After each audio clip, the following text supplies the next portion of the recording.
Yeah. Hey man, all I'm saying is, nigga, you always got something to say. It's like you don't shut up.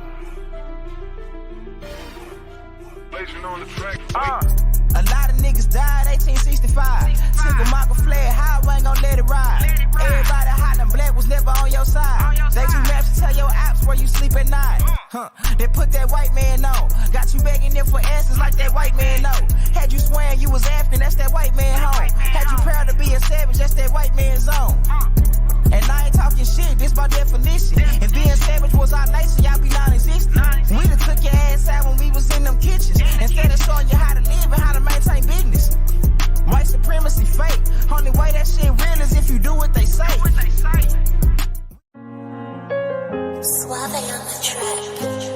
Whatever it takes. Alleyway. Coco, this your season right now.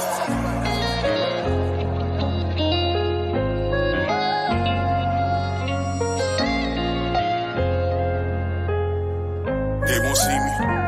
They won't let me, yeah. I gotta sleep with one eye open, tripping, making me nervous. I take a piss, my hand on the stirrup. I know the eyes wanna murder. I got a feeling, keep my stomach paranoid, yeah. I won't let them, yeah. They won't see me, yeah. I gotta sleep with one eye open, tripping, making me nervous. I take a piss, my hand on the stirrup. I know the eyes wanna murder. I got a feeling, keep my stomach paranoid, yeah. I can't let them, yeah. They won't see me, yeah. I put attention, all of my blood, all of my veins. They started with Perky, now that hair right numb his veins. You started with serving, now them drugs drove you insane. Started with Dylan, I grew up with killers, they taught me the game. I got some niggas that die behind, and that shit won't never the same. I know some niggas that lie behind, and that bullet had his name. Ain't no reason to cry about, cause that shit won't never change. MTF the 4th and P, my niggas can't get out the game. I gotta sleep with one eye open, tripping, making me nervous. I take a piss, my hand on the stirrup. I know the eyes wanna murder. I got a feeling, keep my stomach paranoid, yeah. I won't let them, yeah. They won't see me, yeah. I gotta sleep with one eye open, tripping, making me nervous. I take a piss, my hand on the stirrup. I know the eyes wanna murder. I got a feeling, keep my stomach paranoid, yeah. I can't let them, yeah. They won't see me, yeah. Lost see, I glossed to it, shit ain't been the same. Heard the ops talking to the feds, giving names. Who gon' feed my family if they take me out the game? Keep one in the head and one eye open, that ain't change. I'm quick to catch a body. When I shoot, he shoot, I know bro shooting right beside me. Them hollow tips go through the wall and then they hit his body. The smoking hurt my lungs, but I keep smoking. This one for my brothers. Get major, baby. We 15-year plus niggas. Niggas gotta act accordingly.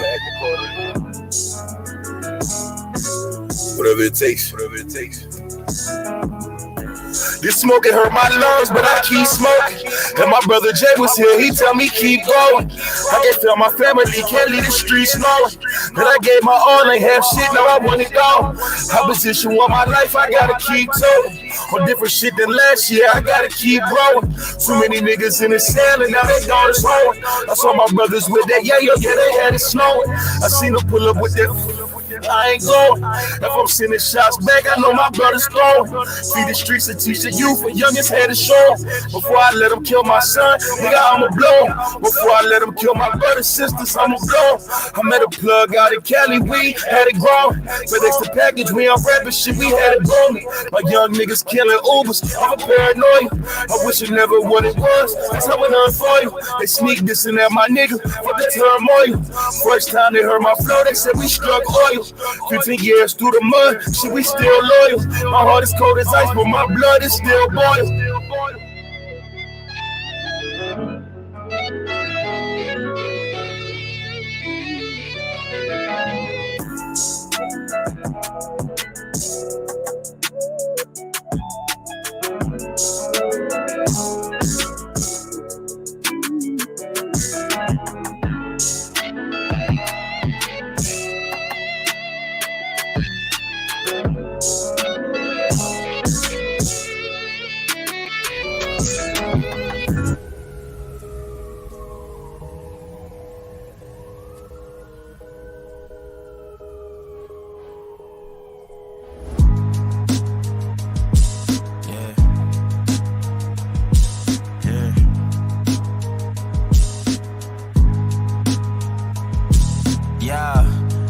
so dope, my eyes low.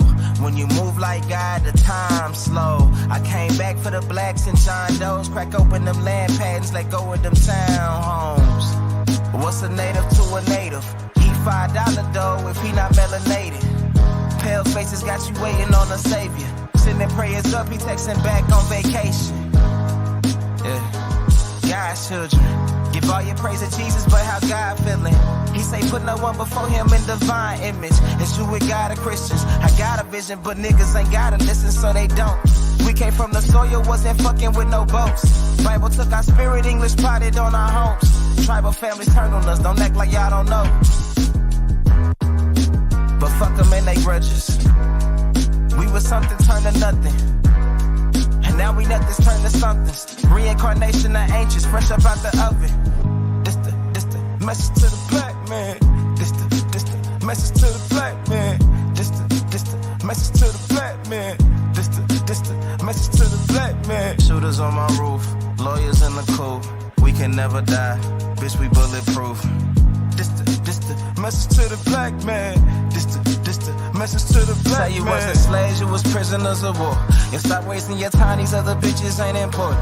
You ain't meditating, you ain't mating with the sauce. Like what the fuck's a noodle if you ain't painted with the sauce? I find it hard to trust a pastor who rather side with the master, who preaching we should submit while getting murdered and captured. About how we should wait on God is never our vernacular. They get the alleyway. I had to really step back and look at my situation for what it was. I had to look at my life like it was a movie. I had to look at all the moving parts. So maybe I can really understand what it was. They say love make you blind. Yeah. I'm introverted. I don't talk to niggas cause I'm constantly serving. I got a trap on top of my bed, I got a murder. Echoes out the back, the streets wanna murder. This shit come with burdens. The streets wanna murder. Streets wanna murder. I told you that this gang of us come with burdens. This shit come with burdens. This shit come with burdens. This shit come with burdens. Hate the city red. All the shit I seen replaying in my head. Heard the streets talking, so we caught them boys instead. Black wanna murder and they caught with other feds. And I pray they would. But it was right, but really, niggas was crooked. Playing it 50 with niggas that cost them a bullet. Ain't wanna do it to them, but I had to pull it. One foot in the streets, one foot in the trap, my hand on the music. I write my wrongs on this microphone, it's therapeutic. I know the streets listen when I talk, I can't abuse it. I can't abuse it. I can't abuse it. I can't abuse it. I don't talk to niggas cause I'm constantly serving. I got a trap on top of my bed, I got a murder. Echoes on the block, the streets wanna murder. This shit come with burden. I'm introverted. I don't talk to niggas cause I'm constantly serving. I got a trap on top of my bed, I got a murder. Echoes on the block, the streets wanna murder. This shit come with burdens. The streets wanna murder. Streets wanna murder. I told you that this thing of ours come with burdens. This shit come with burdens. This shit come with burdens. Give me a baby, you know why I get it. Stuck in the grind, bitch, I'm on a mission. Over they talking, little baby, I'm different. And on my nuts, I handle my business. And on my boat, shit independent. I'm really rapping the shit that I'm living. I got a problem inside of my mind. I hear the streets talking, they tell me to get it. Yeah, I gotta get it. Yeah, man, she tell me I'm tripping. All of my money on top of my music to give myself what I was missing. Yeah, I never asked for niggas for a band. I never caught them niggas in the jam. I know the ops stepping in the moon. I know my head going for a tan. I don't talk to niggas cause I'm constantly serving. I got a trap on top of my bed, I got a murder. Echoes on the block, the streets wanna murder. This shit come with burdens. The streets wanna murder. Shout out to everybody in the motherfucking building, man. You already know the vibes, man. It's your brother Aboriginal Power, man. Hopefully everybody's enjoying their motherfucking Grand Rising. Grand Rising to everybody in the building. Y'all already know this is the Wake and Bake Show, man. Y'all know this is the Wake and Bake Show, man. I did not mean to hit that. But y'all know this is the Wake and Bake Show. Y'all let me know where y'all at, what y'all on this Grand Rising. What y'all on and what y'all on this Grand Rising. Grand Rising. Shout out to all the American Aborigines in the building, man. It's good to see y'all in here, man. Shout out to everybody that's not able to comment in the chat. Shout out to everybody that's watching this. I'm also going to take my time out to shout out everybody that did comment. Shout out to everybody. Who we got in here? Son of California. Adaya Yashar. Khalil. Kirkman Baptiste. We got Rodicus Perry. We got Dominu Castro. General Peace. Khalil. Miss Jelly. R. Medial. Niji. Who else we got in here? Pop Reed. Make sure y'all show some love to Wilmore Reed in the chat, man. The elder.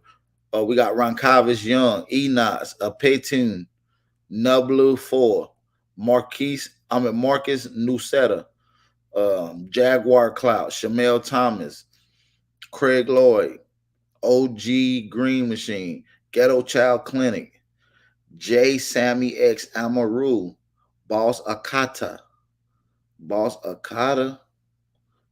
Damn, my boy X. Shout out to General X in the building, man. Mr. X in the building. Brandon Rogers in the building. Shout out to Brandon Rogers. Tony's Bay. Ricardo D. The 12. All right. We see everybody in the building, man. Drop them fire emojis. What's going on out there this Grand Rising? What's going on with this Grand Rising? D Malik. Satfire. What's going on with y'all, man? What's going on? Y'all know we got some heat. Shout out to my brother App TV for cooking up this Grand Rising. Always cooking up something. You know what I mean? Give y'all niggas something to wake up to. Like breakfast in the house. You and I. What's going on with El Bora? Haven't seen El Bora in a minute, man. Shout out to everybody in the building. Doing laundry. I'm all ears, though. That's good. All right. Make sure you washing them motherfucking clothes over there. Doing the laundry. Ain't nothing wrong with that. Big Chief Noble, what up? Can we get y'all to drop a fire emoji in the chat if y'all can hear me loud and clear, man? Make sure y'all drop a fire emoji in the chat if y'all can hear me loud and clear. Drop a fire emoji in the chat, man. Shout out to all the American Aborigines, man. Y'all know the vibes. Y'all know I want to kind of do it differently like how I be doing. I'm going to drop the link in the chat right now and get some questions in. Then we get into the bill. Let's get some questions in early before we even start. Shout out to Shay Pierre in the building. Eastside 14. Yeah, shout out to everybody in the building. What y'all smoking on this Grand Rising? This is the Wake and Bake.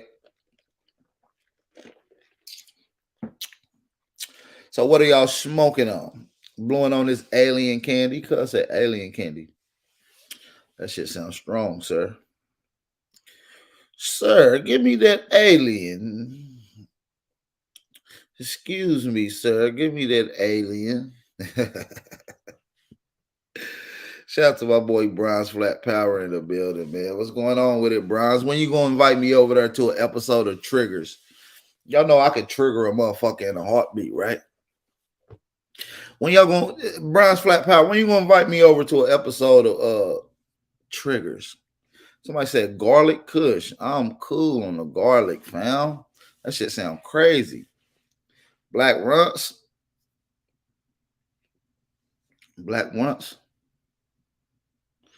Come here, little thing. You know what I'm saying?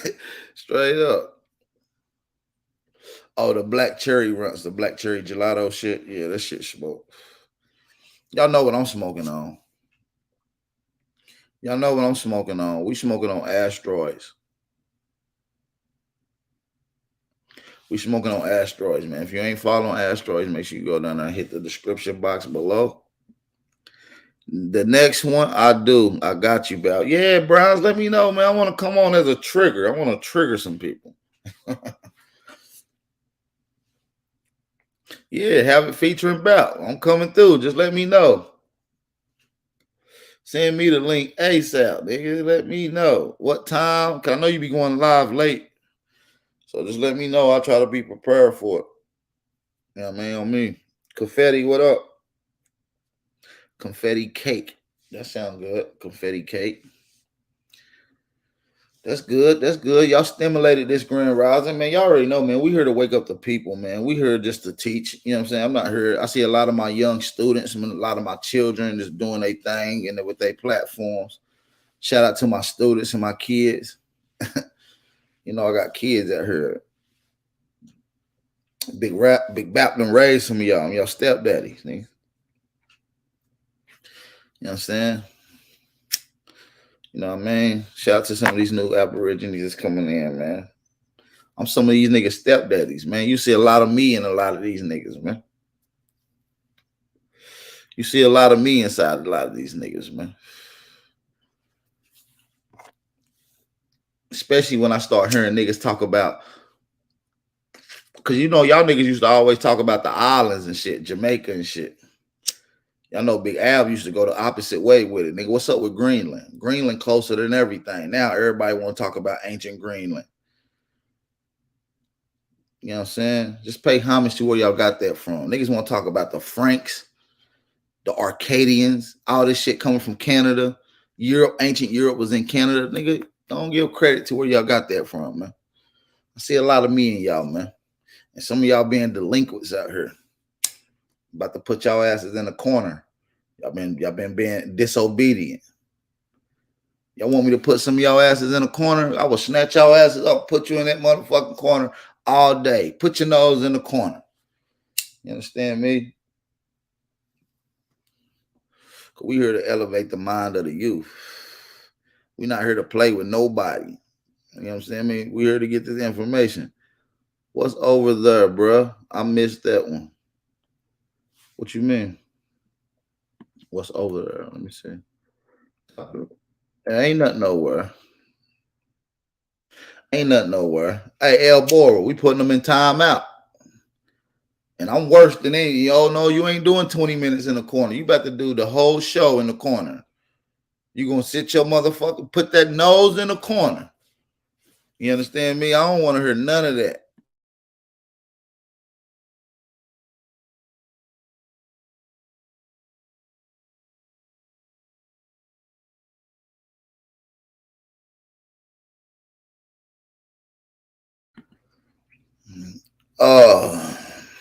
Let me see what motherfucker was saying in the chat.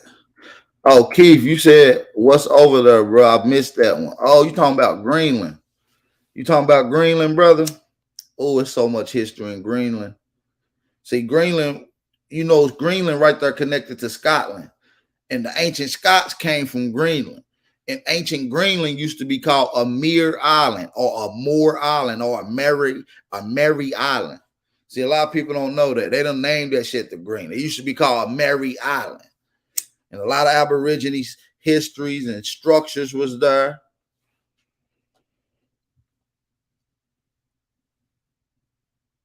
Hey, ain't nobody on no bullshit, Mr. Absmith. We ain't tolerating no bullshit. You understand me? Shout out to my big brother, Mr. Aboriginal Smith, man. Make sure y'all show him some love in the chat. Top of the morning, cuz. Oh, you ain't never heard that? My bad, Keith Tolliver. You gonna hear it here first, bro. I got some shit lined up about Greenland. So don't even trip. Don't even trip. We gonna go through it. And I'm gonna show you. I did a build on it like last year. You know what I'm saying? It's like the American Gods actual build. I did a build called the American Gods. Go look it up. I talk about Greenland. We talk about Turkey, where we set up shop in Turkey. We set up all that. I show you the ancient symbolisms that's used that came from America. You know what I'm saying? Tell y'all all that, man. We ain't got no listen, man. We dropping that heat, man. Ancient Greenland is closer to America than Jamaica and Cuba is. Why don't they talk about that? Greenland is closer to America than Jamaica and Cuba is. Why they don't talk about that? You see what I'm saying? They don't want you to know that your history extend all the way out to these particular geographical locations. Just because Western colonists done took over a lot of these areas don't mean that this once wasn't yours not too long ago. Okay, y'all smoking good out here. I see y'all. Can we get some fire emojis in the building? Can we get a few more likes in the building? If y'all got any questions, man, I'm gonna drop the link again. I want to do something different this Grand Rising. I'm gonna allow y'all to ask questions first, get what y'all want to get out. We go through the build, and then we allow more questions. Let's get the opening question. I might be had questions for yesterday's build. You understand me? Y'all might have had questions from yesterday's motherfucking build. Do y'all got any questions today? Do y'all got any questions today?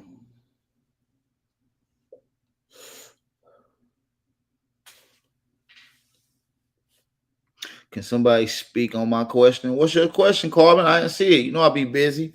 I don't even be reading y'all motherfucking chats. Cause I be too busy trying to focus on what I'm doing. That's why I fuck with you, AP. You be on some shit.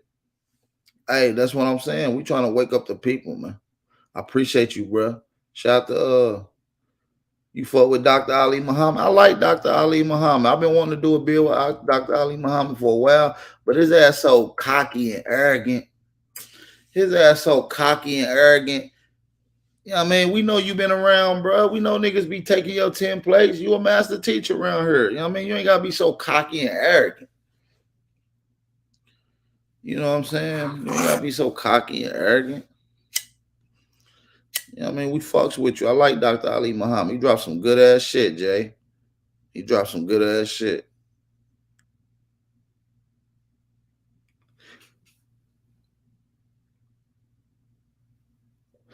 Hey, it's a mindset. I'm the most consistent in the motherfucking game out here. Like, we just got to keep it real. Niggas trying to keep up with me. You understand me? Not just, I'm not talking about my brothers, because my brothers, you know what I mean, they doing what they doing. But it's niggas in the community be trying to keep up with me. I'm the most consistent. That's for sure. That's for sure. If nothing else, nigga, the most consistent. That's on me. I ain't nobody more consistent. I'm sorry. I'm sorry. Hey, speaking of most consistent, because y'all know I won an award with most consistent. Hey, listen, you know I'll be hitting on the head, but listen though.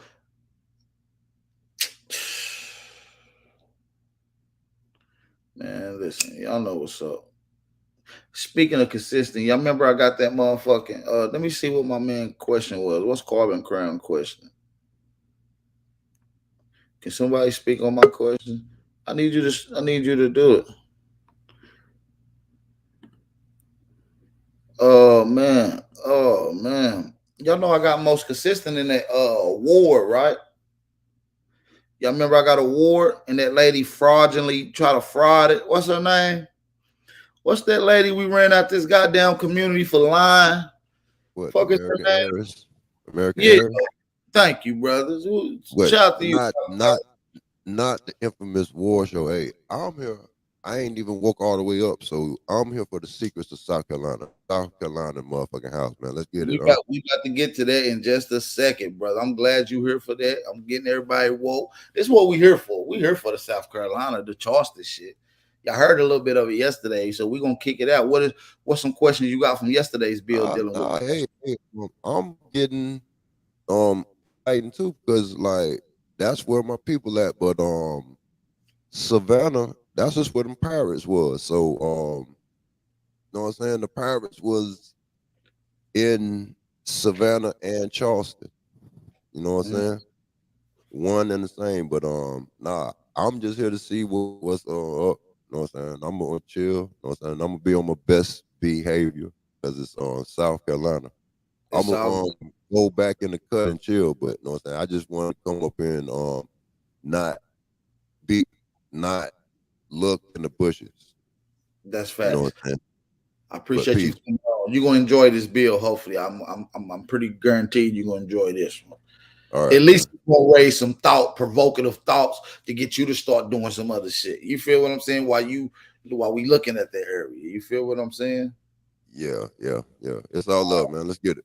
Peace, yeah, shout out to my boy 10-4, aka Copper Tone, man. Shout out to Copper Tone, man. You gotta fuck with the game. So y'all think that's y'all are Mongoloids and Asians? Nigga, no nobody think that. Marquise Bay, hit the link. Don't come here talking shit if you don't know what we think. No, we don't think we know motherfucking Mongoloids or Asians when we've been going at these motherfuckers for trying to steal our culture. Come on, Mr. Bay. Hit that link, man. You don't even, come on, bro. Do I like a fucking Mongoloid to you? Seriously. Seriously. Do I like a fucking Mongoloid to you, nigga? The disrespect. The disrespect. This nigga said we think we Mongoloids and Asians. The fuck out of here with that shit, nigga. Hit that link, man. If you don't hit the link to come on and speak your mind, man, we getting you the fuck out of here, man. Shit, that's some troll shit. Y'all niggas be trolling.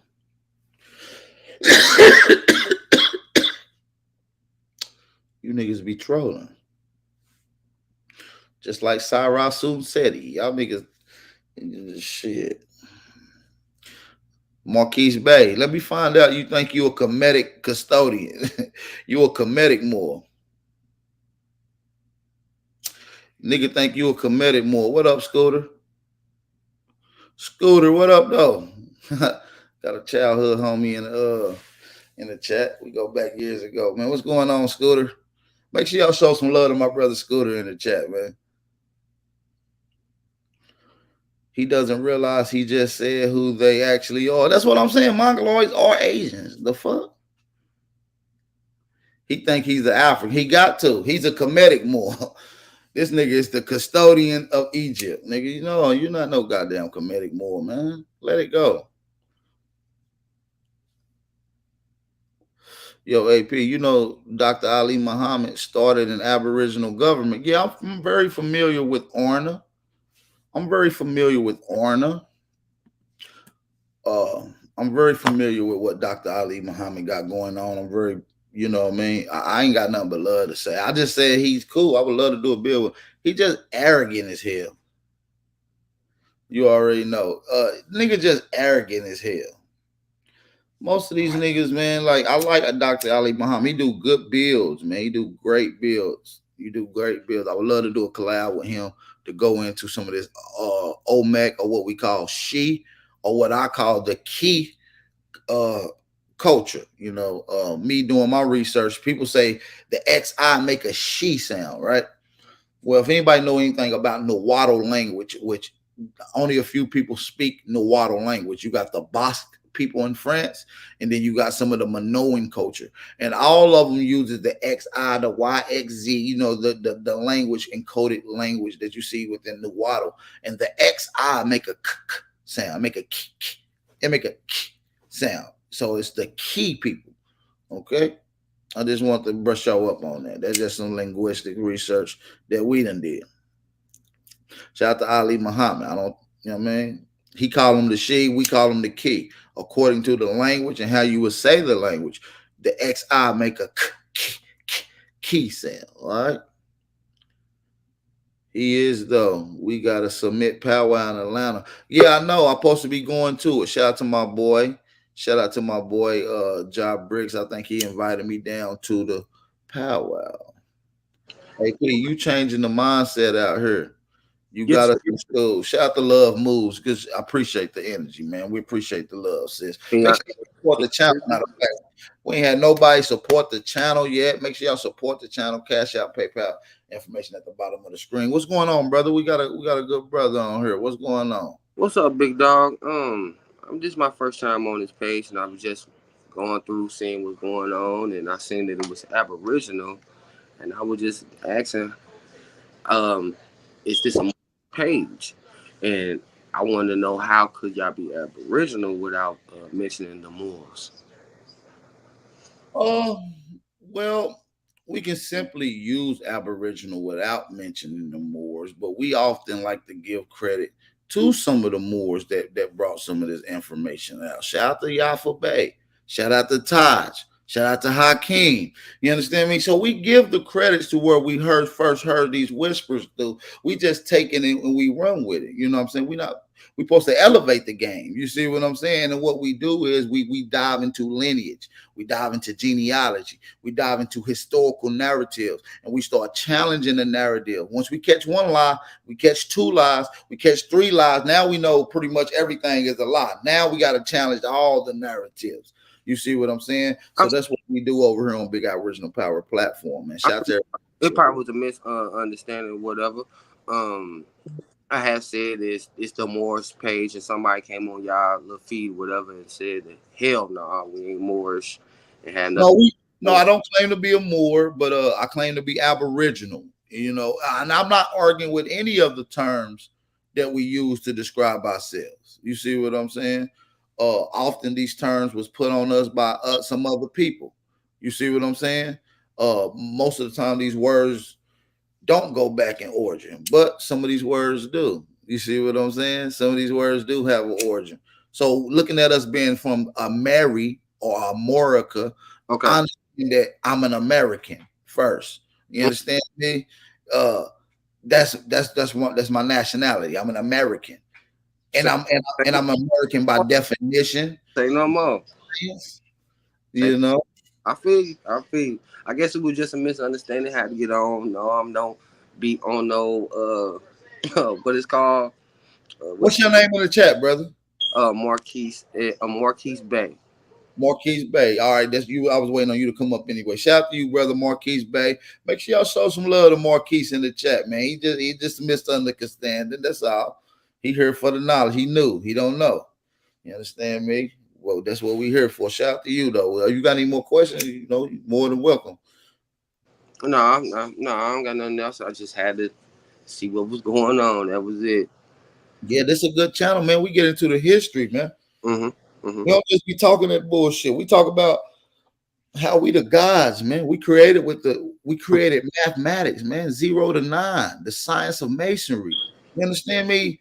Agriculture, irrigation. This ain't no TP rock slapping Native American Mongoloid channel here, brother. Okay. All right, big dog. I'm out of here, y'all. And, let me tell you this: the word Aboriginal comes with a description with it. You know, it means first people to ever walk this planet. And we know it wasn't no pale-skinned Mongoloids walking this planet first. We know what color the people was that was walking this planet. We know the demographic of these people. So when we say Aboriginal, we mean the first. And when we say American Aboriginal, we seen the first here in America. We didn't come from Africa on no goddamn boats. You know that, right? I know you know pretty much. We ain't come from no boats, right? Some of us came from the boats. Oh shit! No, I'm just playing. All right, that could be true. And majority of it was on her. Some of us was already here. But you know some people that came on boats. Do I know some people that came on boats? No, no, I don't think nobody does or whatnot. But it's written already, so I don't think they gonna lie about we being here and some of us coming from off the boats. So it's already written. They don't teach in school that niggas was being here, but they definitely teach that your ass came on a boat. One of them got to be a lie. Yeah, that's for people that's not reading and doing their own little research and whatnot. But when it comes to the educational system or whatever, yeah, it's kind of whatever. Let me ask you a question. Under your own research and your own understanding, when was some of the first quote unquote black people brought to America? The first quote unquote under your own research. Ain't no right or wrong answer. I'm just gonna see what the consensus of the mind state of the people think. That's all. The first people that came on the boats was black people. But my understanding was Moors from Grenada, from the Andalus. So Rick, so there's a lot of evidence out there that shows that there's a couple of for one thing, the Aboriginals from America are the same people from the west coast of Africa. That's how they got here. We've been here for thousands and thousands of years. Can you prove to me that these people in the west eastern coasts of Africa is the same as the people of all of North America? Cannot prove it. That's something obvious. Mansa Musa, the story of Mansa Musa and his brother being from over here. And Can you tell me any European expeditions that set out to go look for the lost city of Mansa Musa and Mali and to go find gold? Do you know any European expeditions to go find gold there? probably saying his name wrong. He's a Greek historian. I think it's what's his name? Herodotus. Yeah, Herodotus never. He went to Egypt. He went to a lot of places. Herodotus went to Egypt. He wanted to go to Timbuktu and look for the lost schools and libraries in the old Mali Empire, but he never made it. But my point is, there's been tons of European expeditions to the Americas to come look for gold. Mm-hmm. You understand me? Mm-hmm. There don't be too many expeditions in Africa looking for gold. The place where they talking about this whole Mansa Musa story is almost a fabrication. You're gonna get the Abakari story, Mansa Musa traveling. We know the story. You understand me? But it's just a story. When you start challenging the narrative and you start getting into the actual meat and potatoes of the story, it tell you Abba Bakari came to America, right? Mm-hmm. And it also tell you he met people when he came to America, right? Mm-hmm. That spoke the same language. Mm-hmm. So it was already niggas here that spoke a language that only a few people speak in Africa, but the conglomerate of the people in America speak. So what I'm giving you is they done gave you this whole African coming over here story in reverse. And we ain't, and sometimes we're not able to catch the lie. You see what I'm saying? When America got older pyramids, older science, older language, older civilization, how the fuck can somebody come from somewhere else and give us something when we the first to do some of the shit? That don't even make sense. So when you start understanding that certain places in Africa didn't have civilization, certain places in so you don't believe that Moors ran the 7 seas?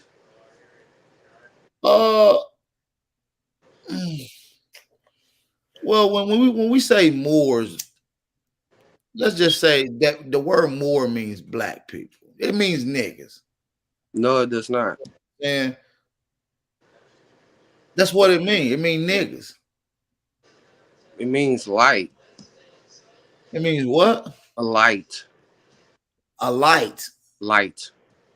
Nah, that ain't what no motherfucking Moor mean. Pull it up. What definition? What dictionary? I have my chat confirm it. Some of you have to look up it in different languages.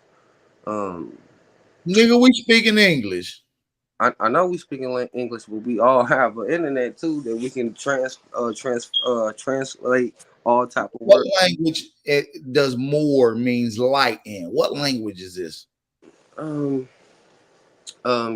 Try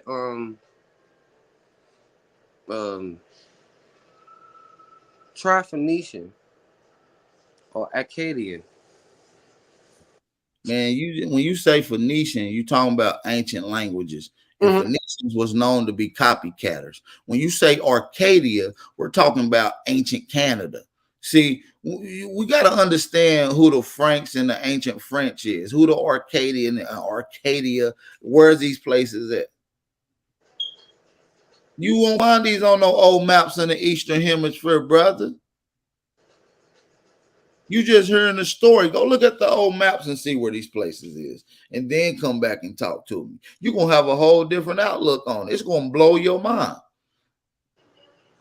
When you start finding places like England and Albion in America before England and Albion exist in Europe.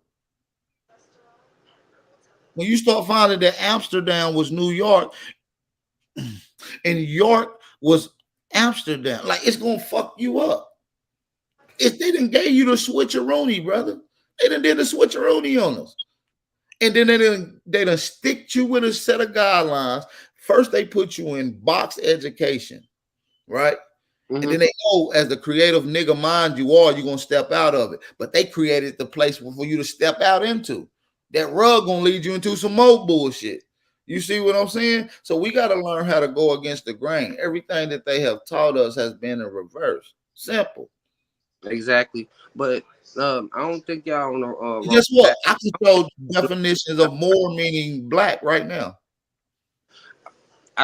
It don't mean black, but I can show a definition saying that. Scholarly's to back it up. And within context, it means Negro. It means melanated people. well, I can show you within literature. References or whatever. I have seen that before, but that's false. More is false. Was very old. It's a very old word. More is a very old word. Used to rule a lot of stuff. So, like I said, did you say more is a very old word? Y'all on the right path, but that word more, I think y'all need to do a little bit more research on it. Yeah, I've been researching more for a while. What you said it's an ancient what word? You said the word go back to what? Very archaic. It's an archaic word. Very old. Oh, archaic is a time period. Do you know what language it came from during the archaic period, sir? Language. I will say Sumerian. Can you show me the word more in Sumerian language? And do you know anyone that has decoded and that speaks Sumerian language? No, not that I know of. Well, how you know it says more in Sumerian if nobody speaks Sumerian? I read a lot and I go into different different languages to find out my definitions to things. Interesting. But, y'all have whatever, like the shout out to you, brother. Shout out to you. Shout out to you. We just sharpening steel. We just, checking each other. It's my first dialogue with you. I'm just seeing where you at with things. You understand me? I'm gonna stand down though, y'all. I appreciate you. Take it easy, brother. Shout out to you, Marquis Bay, man. Shout out to y'all. This is why we here, man. This is part of the issue. We hear a lot of these people regurgitate things that they heard and been listening to. Us as researchers want to see where you got this from. Where are you getting this from? What is you talking about? More means light. So you saying the light was governing the seas? Like, I'm confused. Are you saying niggas was governing the seas? I'm confused. Either more means niggas, which was niggas was governing and running the seas, or more means light, and sunlight was governing the seas. Which one is it? Seriously, we got to ask ourselves these questions sometimes. Anyone else got a question, man? I'm going to drop the link one more time. Anybody else got a question? Anybody else want to come on and build or add something in from yesterday or today's build? You understand me? I mean, I'm just here being rational. I'm not here being biased or anything, you guys. I'm willing to listen out to everyone's conversation, but yet at the same time, we do this. Yonder Magnificent. Hit the link. Hit the link, man. I'm going to give y'all enough time to hit the link, man. I'm going to see what's going on. That's what I'm saying. It's a mindset. So the sunlight is our ancestors. Like, is light is our, like, make it make sense. Like, this, I hate when people do stuff like that sometimes. They throw out these random words and tentras and templates that doesn't really insert or mean anything. It makes you confused, almost. It confuses the people. You feel what I'm saying? It really fucks us up, man. It's like, damn, what the hell is he talking about?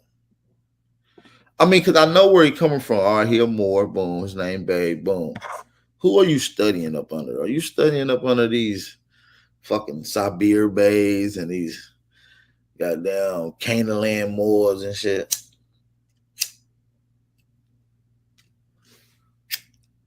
You know what I mean? One told me that Moor means black.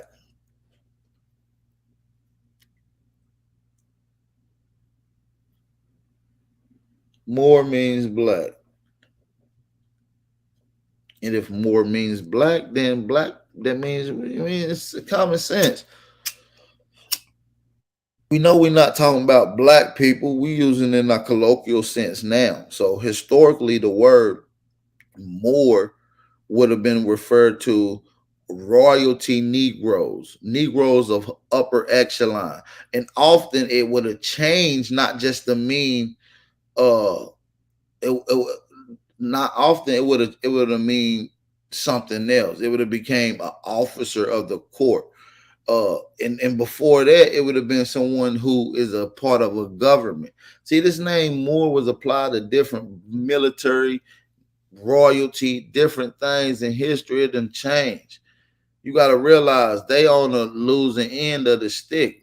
Aboriginals and our people on the losing end of the stick. Often our words and defining definition get pushes down and suppressed. So people run around thinking Moors came from Europe, which is just silly as fuck. That's some of the dumbest shit I've ever heard, that think Moors come from Europe. Moors went to Europe and then they came back from Europe. These are returnees. Y'all don't even get it. Y'all don't even have the understanding yet.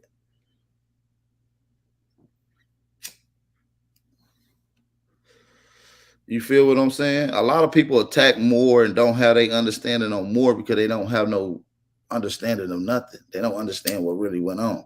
They don't understand that Aboriginals had a military that was called the Moors. There was the Moors. There was the Marines of America. These was the Marines. And they was going out helping our people establish government. They was the Marines of the America that was established. And they started establishing government. They became royalty, like the Navy, like the Army, like Afghanistan. And then later on, when they went to war again or other people invaded, they retreated. As they retreated, decades, hundreds of years has passed. Dumb niggas has been indoctrinated in America thinking that these are random black people coming from Europe when they just returnees. Why you think they know exactly where to go? Why you think they got land patents? Why you think they be having all the science of 0 to 9?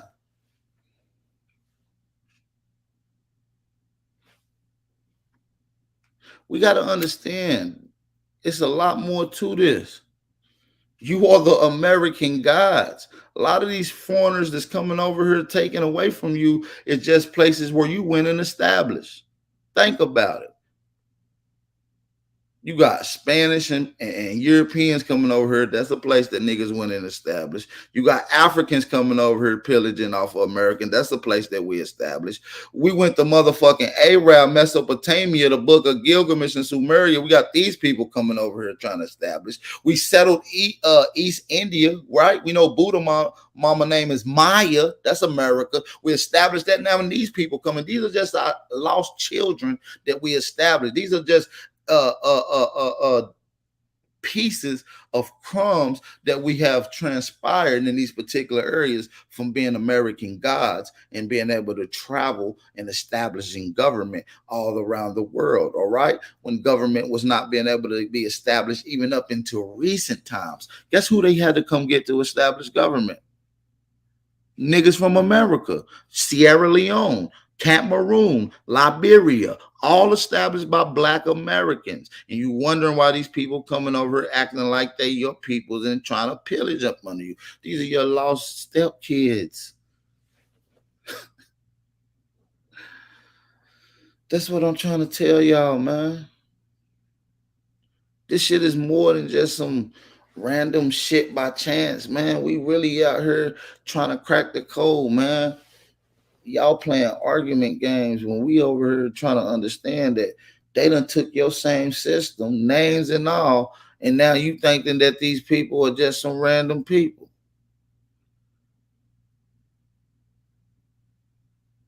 When we start getting into ancient Indians, y'all think y'all slapped rocks and built teepees and run around with naked skin, sheep skin and shit, and motherfucking animal furs. No, nigga, you built what they call antebellum slave houses. These were built by Cherokees in the South. And we know damn well wasn't no slanted-eyed Native American, Asian phenotype looking people building no shit down in the South. They're not the mound builders. I don't even see them in my area. So you know they wasn't around during antebellum or right before antebellum. These old antebellum style slave houses are actually old Cherokee houses.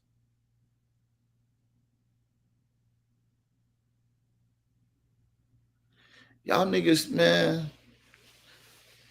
let's get to the video, man. We're not even gonna hold it up any longer, man. Let's get right into it, man. Shout out to everybody in the building. Shout out to everybody in the building. If y'all ready to get into some of the meat and potatoes, drop a fire emoji. If y'all got another question, if anybody got a question for anything I said on building on, hit the link real quick. I like for y'all to get y'all questions out early.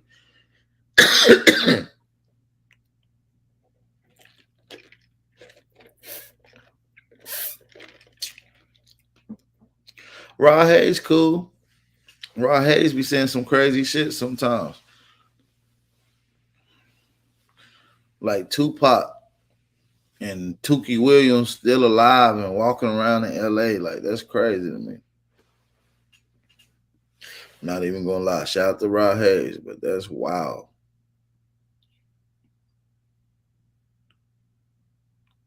Some of the Cherokees split. Some of your Aboriginals sold you out, man. SBEBB. We had sellouts too, brother. It just is what it is. If anybody got a question, hit the link that's in the chat, you guys. If anyone has a question, real quick. Yeah, man. Everybody hit the link, man. We got A1 on here with us, man.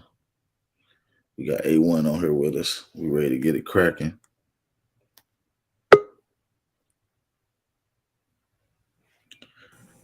Shout out to in the building. We got Epa. Hold on just a second, A1. Hold it down for me, A1.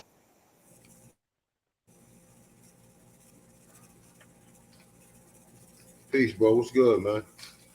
Peace, Hotel. Peace. What's going on, brother? I'm good, my brother. How you doing? All right. Is this, I've been listening to you, I guess I'm on the right one. The Aboriginal Power? Yeah, yes, sir.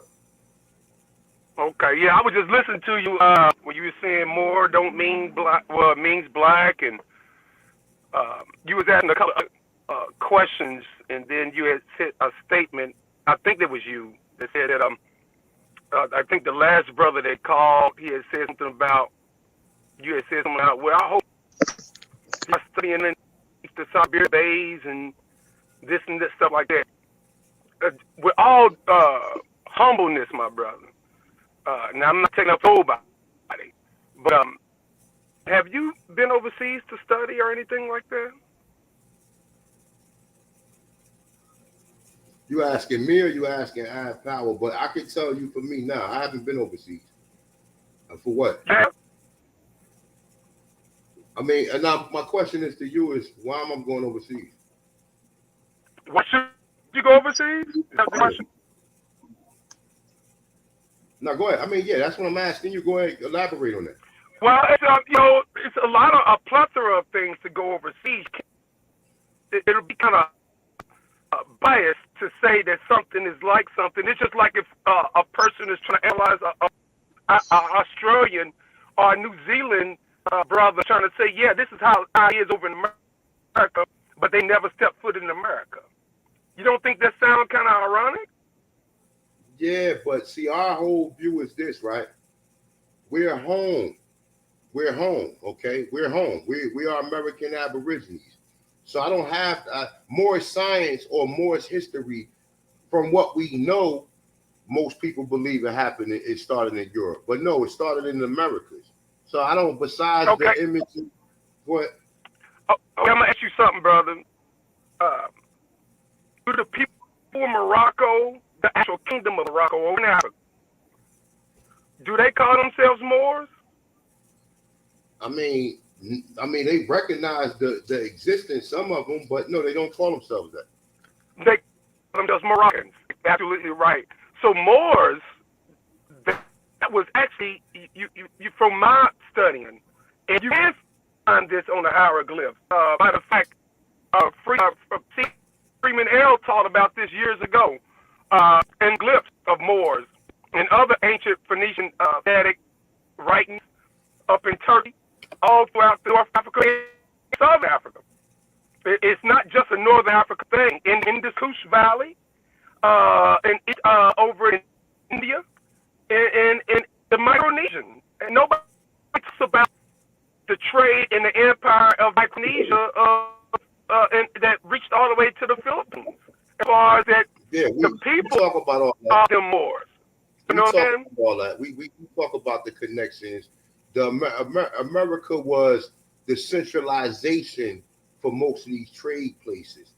Now, the people here, now according to the history that most people understand about the Americas, they're often show these primitive people who basically was praying to corn and dancing for rain. That's their history. Our history in America is something totally different. Where yes, we had trade routes. Yes, we was trading with the Pacific Island. I mean, not trading, but we had colonies in the Pacific Islands. We had colonies in Asia. We had colonies in North Africa as well as Europe. I mean, certain parts of the Iberia Peninsula. So right, I heard you, brother. But here's from my study. From my studies, you know, I'm 49. I've been living as a Moor for damn near 20 years. You know, it ain't none of the, you know, a lot of people have a paperwork that, man, it's just because people don't understand the law and different procedures, but the paperwork has a lot to do with some things, so it is a certain status that a particular person has, and it is certain secrets that the government has and this and that and the other. But the question that I have, where do you see this ancient, quote unquote, ancient, that the people over here are called Aboriginal, first of all, which is a compound word. It was made up not too long ago anyway. You never see no ancient documents, just like you don't see an ancient document that says Moabite, except in the Bible. That's a you see Moabite, but you never see an ancient document that has the word Aboriginal describing people. It's like the Moors over in Africa, in Northern Africa, they was the Amazi. They wouldn't call themselves Moors. You know what I'm saying? It was other different clans that we was called, and that's why I disagree with you. I mean, you powerful, all of that, brother. But as far as when you said, when the brother was right when he said more actually means light, because if you look at the ancient etymology of the word black, it means without light. It means no color. It means they flip it to let that the word or the color or the appearance of white is means the color and so forth. But actually, black, the etymology of black means white. That's why the Spanish language is still blanco for absent. Peace more, real quick. My question is to you. Oh, you mentioned the word Aborigine, right? So, correct. What do the word Aborigine mean? Aboriginal now, before you go off of Webster's definition, you got to know who Webster was and his bro, you making assumptions. Oh, bro, you making assumptions. I look up etymology. I study etymology. Okay. I study everything. Aboriginal listen. I study etymology too, bro. Ab is a three-part. Go ahead. I'm sorry. Go ahead.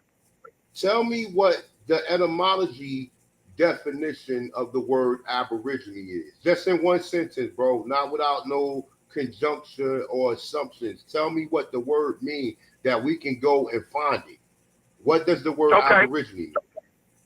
Okay, ab is the prefix, meaning first or begin, or it could mean in other languages, it could mean the heart, you know what I'm saying? And then you got N-R-A-L, which is the suffix. In origin original or origin is the first people who walked the earth or first people whom the settlers seen. Don't automatically mean the first I mean, people that walked but the earth. hold up. My brother, I understand you broke it down to the prefix, to the root word, to the suffix. I understand all that. What does the definition mean, brother? Like, I'm not even trying to get all into breaking the word down in its entirety. Can you go? Do you have an etymology dictionary? Matter of fact, I got from some of the best etymologists is right here, and I'm sure you see it, brother. I'm sure you see it. You see it? I got you. All right. Now you see okay. No. I understand what you're saying, brother. So look up the word aborigine in there. I mean, regardless of whatever their status is of their best or worst, look up the word aborigine and tell me, or aboriginal, and tell me what does it mean. I'm just telling you. I just told you what it is. It meant the first or beginning, okay. Or the origin or a particular something. All right. So I'm gonna read what the word aborigine means, and I'm gonna elaborate on why do we use that term. Okay. Okay. We read on. I just want tell me what source you're using from all. Just let me know the source. I'm on online etymology dictionary. Do you agree with this? Okay. Okay. All right. So the word aboriginal, which is the adjective, it says first, earliest, existing from the beginning. Okay. Now, the reason, you go down, it says the noun meaning of original and original inhabitants and a tanchan. And by the way, my name is a tanchanist one. A tanchan means one sprung from the soil he or she inhabits. Now, the reason why we use the term aboriginal to basically put to rest or put to end that whole Bering Strait, because the Native Americans claim that their ancestors came from the Bering Strait. We're telling you, our people are Tanchans here. We have always been on this land. We never we have transversed and went to other places. But as far as our existence here, that we're saying that our ancestors were the first people to rise out of the soil of this land. That's why we use the term aboriginal. Regardless of whatever other terms we can use, my dude. We could use whatever tribe. We could use whatever tribe. Go ahead. I got a question. You just said that the word, and you read it out the dictionary. You said aboriginal means, and you said it was adjective, correct? Yeah. So that means you're not a person, place, and all name. Right? You saying you're something like. Oh, did you hear what I just told you, my dude? I read the adjective first. Listen, I read the adjective first. Then I went down to the bottom and said the noun. Said I'm speaking to somebody who know about prefixes or fixes and root words, etc. Right, and deal with etymology. Okay, that's why I clearly said the noun meaning of the word aboriginal, an original inhabitant, and a tanchan. Okay, and a tanchan, and a tanchan is original inhabitant of a particular land. In this land, right? We're talking about the Amaru. We talking about the Amaru Key. We talking about what you call America. That's the land we're talking. I got paperwork in on that, brother. We are from the She clan. I got all of that. I've been having that in for over 10 years. Hey, acknowledge that. I was thinking. Trust me. Okay, so what is of the Amaru? I got all that, and it is legitimate. So what is so what? You want to build, or are you here to ask questions? I'm just trying to understand. You answer the question. I just all humbleness. I just want to hear your view, since you told the brother, and it seemed like that you had a grievance against other Moors. Nah, I fuck with you. You talking to A1? Listen. I'm gonna tell you the Moors in particular that I do resonate with. Definitely Taj, Asir Dukatis, Aline Bey, my brother Obashango, Toriano L, Yafa Bey. I used to rock with Sabir back in his earlier days, but now he did the traveling thing, and he's trying to do the whole everything started in the Africa thing. we don't agree with that. Everything started in Africa. I don't agree with that either. And I know Sabir personally. I know my math teacher, Todd, she stayed in my house, all of that. We both family. We all family here, bro. Well, my brother Amani Bay. I ain't gonna forget him. So listen, my name is Ahanu Ki El. So like, I mean, like I get a lot of backlash amongst the Aborigines because they are under the assumption because certain individuals put out certain information that basically talks against anyone who say they're more, and then they misunderstand that even you don't have to be part of no MSTA of America to be a Moor, and then say that your people was Yamasi or Aniyaweya or Creek or Tamuku or whatever. You can still say that, but other people is making these rules of, oh, you're a Moor, so that means you came from Europe. That means you're part of an MSTA because that means they don't know. They ignorant as shit. That's why. They haven't studied. You know they haven't studied. And even when it comes to the paperwork, and I say this, man, you know what I'm saying? I'm gonna say like this, right? Everybody got paperwork on them now, nigga, that makes you a goddamn. I'm my back. Oh, let me finish this point real quick. Piece of the guy I have AP.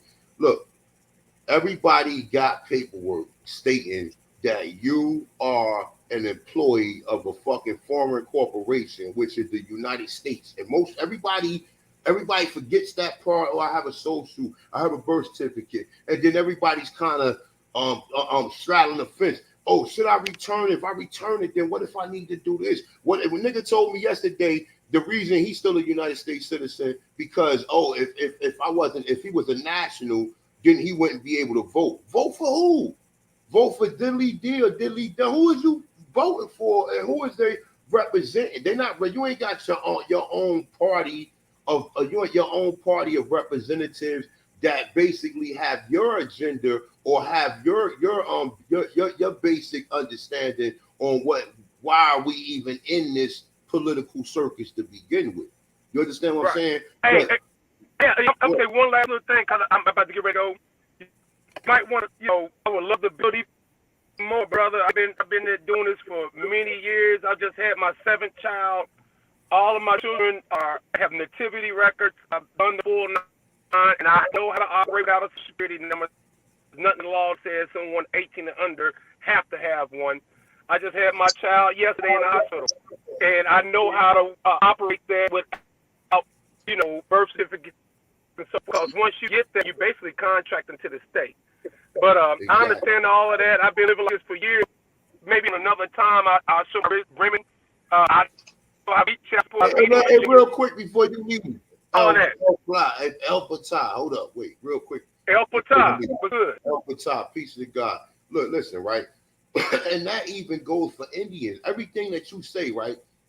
Everything you get said, the birth certificate, having a child, right. Without you got to do a midwife, or if you do have them have him or her at one of these facilities, you can choose not to get vaccinations. You can choose. You go in there and put them on notice first on who you are. You don't just wait till the baby's born and then they start trying to shoot them with these vaccines and then getting birth certificates and all that. Man, you're supposed to put these people on notice before you even get there, before you arrive at the hospital, because you're an American Indian, Aborigine, or whatever you want to consider yourself. They're supposed to put it like this: they are your trustees. Even from any standpoint that you even understand the trustee or trust, relationship, they're still your trustee. So as an American Aborigine, you can go in the restaurants and get half off. You have a lot of benefits out there, and it succeeds the benefits that the government gives you. So a lot of people talk about they don't want to give back their paperwork because of they might can't get on SSI. See, some of these niggas want SSI, some of these niggas want SNAP, some of these niggas want these.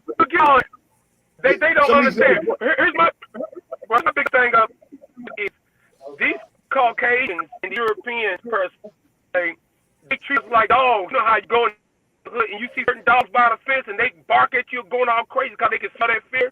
That's the same thing is when you're out in public. They know if you know. They know if you don't know too. You know what I'm saying? If you going there shaky, don't have no confidence in your words, scared, man, they're gonna treat you as such. But you go in there with your head up high, speak humbly, you know what you talk about, get them to back it up, they're gonna leave you alone. When I went in this time, they know, bro, Kentucky know who I am. I said, I hope a festival each let year, me man, say he something. it up. All right, man. Appreciate you for coming on too, man. I appreciate you for holding it All right, down my too brother. for me, everyone. Shout out to my brother L Ty. L Ty in the motherfucking building, man. Shout out to L Ty. Shout out to Ahanu. Ahanu, appreciate you for holding it down, brother. Hey, man, since we had this last brother come on, I want to give some people the opportunity to come on real quick. They got one more question for me before we get into the actual bill. I'm doing things a little different today. I'm gonna allow y'all to ask y'all questions before I even get into my bill. How about that? So, this is the new wave of shit. A lot of niggas gonna start copying this too. So listen, anybody else got any questions in the chat?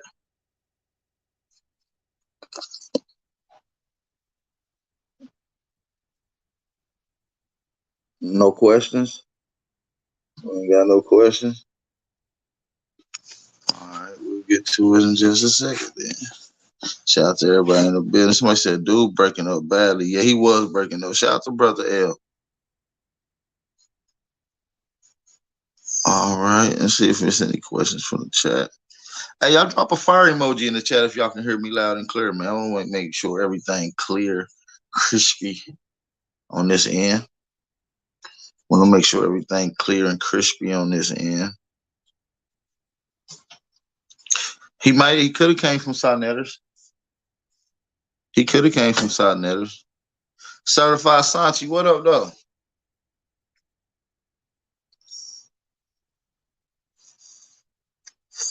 Any questions in the chat, man? I'm making sure y'all good. Give y'all one more opportunity. The link is in the chat. Big Chief, fuck you crackers. Hey, shout out to Anthony Pickens Jr. for supporting the channel, man. We had one person support the channel today. Shout out to Anthony L. Pickens for supporting the channel. Mr. Jr., what's going on, brother? I appreciate y'all. Make sure y'all show my brother some love in the chat. Make sure y'all support the channel too, man. We out here holding it down, man. Yeah, man, we waking the people up, bro. Make sure y'all support the channel. Shout out to Anthony L. Pickens Jr., man. We appreciate that. We got my brother Nonetheless on here. And we got Montagator. I don't know. My bad. Shout out to that, brother. We got a couple. Quick question. I'm gonna interrupt, right? Because I got contention with my big brother, and he understand what we doing with this Aboriginal shit. If you a citizen, you a subject, right? If you a citizen, you a subject, right? A1. Say that again. My bad, my dude. If you a citizen, you a subject, right? I mean, pretty much. Pretty much. So explain that to my big brother real quick. How aren't you a citizen? Who, me? Yes. Absolutely not. That part. What different? Where did what? I don't understand. I'm not a citizen. Do you have any kind of paperwork like from birth? I mean, no. No. Listen. You don't have any paperwork from birth. You wasn't born in a hospital? Hold on. I'm going to mute you up so you can hear the answer. You can't ask the question and then talk over the answer. So I'm going to let them answer that. So listen, on behalf of my mother, you know, definitely rest her soul or whatever. You know, she didn't know no better, and she was an informant for these people that basically, you know, put you under a citizen or a corporate status, which is some real shit. I know people be like laughing and joking about this shit, but it's really real or whatever, right? So yeah, I had at one point in time a birth certificate. You know, besides me getting it authenticated or whatever, I also got information on my status. I put my status on the record. So how? I'm sorry, say that again. How? How did I put my status on record? Okay, all right. You got So wait. I'm sorry. One second. You asked me how did I put my status on record, right? That's what you was asking. Yeah. But I'm saying before you get to that, like you were a citizen until you got to a point where you put your status. No. Until I denounced my citizenship, my dude. Oh, okay. So you denounce the right. You got the right to self-identify. You got the right to go through and self-sustain. You have treaties that back you on changing your status, that support you from changing your status as a person to a people, from a citizen to a free man. So this is when you get into certain things. So yeah, it is a way. But go ahead, brother. I didn't mean to insert A1. My bad. No. It's gonna be a long day. Hold on. Let me just go get I'm gonna go get my paperwork, and I'm gonna read to you what's on it. Go ahead. This nigga said it's gonna be a long day. It's gonna be a long day. I can see that now. Because just today I was challenged all day about not having no sources and making shit up or whatever. Today is gonna be a learning process for Negroes, especially my man. So look, wait, A1, ask him where he from so you can see why he just getting around this community. Ask him where he from. Getting around this community? What do you mean? Because when I told you about, go ahead. He's from South America, so he'll understand our talking points. And he'd be like, yo, when you say we cut niggas' faces up and saying shit, but he don't understand. Now Now you understand, right? What that mean? Tell him, look, what that mean? Perfect. Where you from in South America? Where am I from in South America? Come on, Guyana. There we go. You should know. Don't play with it. You should I know. know he's from Guyana. I can see it in his facial features. I know Guyana It's the people. only I know country I South could be American from. people. Okay. It's the only country I could be from, right? Bring them home, y'all. Brazil, you could be from Nicaragua, you could be from Colombia, which has the highest population of black people in South America. Colombia do. So we can get into the demographic of where you from, because we actually do historical research there too. So this is what we hear. Colombia's got the biggest black population in South America. That's what They you said? have one of the largest melanated populations in South America. Outside of Brazil, my dude. That's why I said outside of Brazil. Brazil will have the largest, I think. That's what we said. Guyana. Listen. Hear me out. Guyana is the only English-speaking country in South America. Okay. Guyana don't have all the other things South America have, bro. Okay. So you said that to say what? I'm saying that to say that the geographic of Guyana is so that it's majority black, bro. Nah, I'm trying to tell this nigga he a subject. Cause he trying to say about this Aboriginal shit. I'm like, yo, we gotta correct our status, bro. He talking about this shit don't matter. Hold on. How long you been in North America? How long you been in the United States? I've been in the United States for a pretty long time, about 30-something years. Okay, so you've been here 30-something years, right? So you're not. So technically, you're indigenous to the area of America that we call Guyana, right? So for you to get here, you have to pledge allegiance with these people, of course, right? Did you have to take? Did you nationalized? Are you nationalized? Yeah. So when you went to the you had to go through the process. Hold on. I ain't had to go through no process. Wait. Go ahead. It's gonna be a long day, AP. It's gonna be a long day today. Okay. So you had to go to the vital statistic. What state did you go in and get nationalized? New York City. Okay, so when you went, you had a questionnaire, right? Then they asked you. Then they negative. Okay. I came here. I was in Guyana till like 12. My mom's died when I was 4. My pops was over here already. He was already a citizen over here, and he got married. My stepmom's adopted me. Came over here. I ain't had to go through none of that other shit. Okay, so I mean, definitely, man, peace to you, brother, because you seem like you could definitely be an ally, right? But see, here's where the problem is at, right?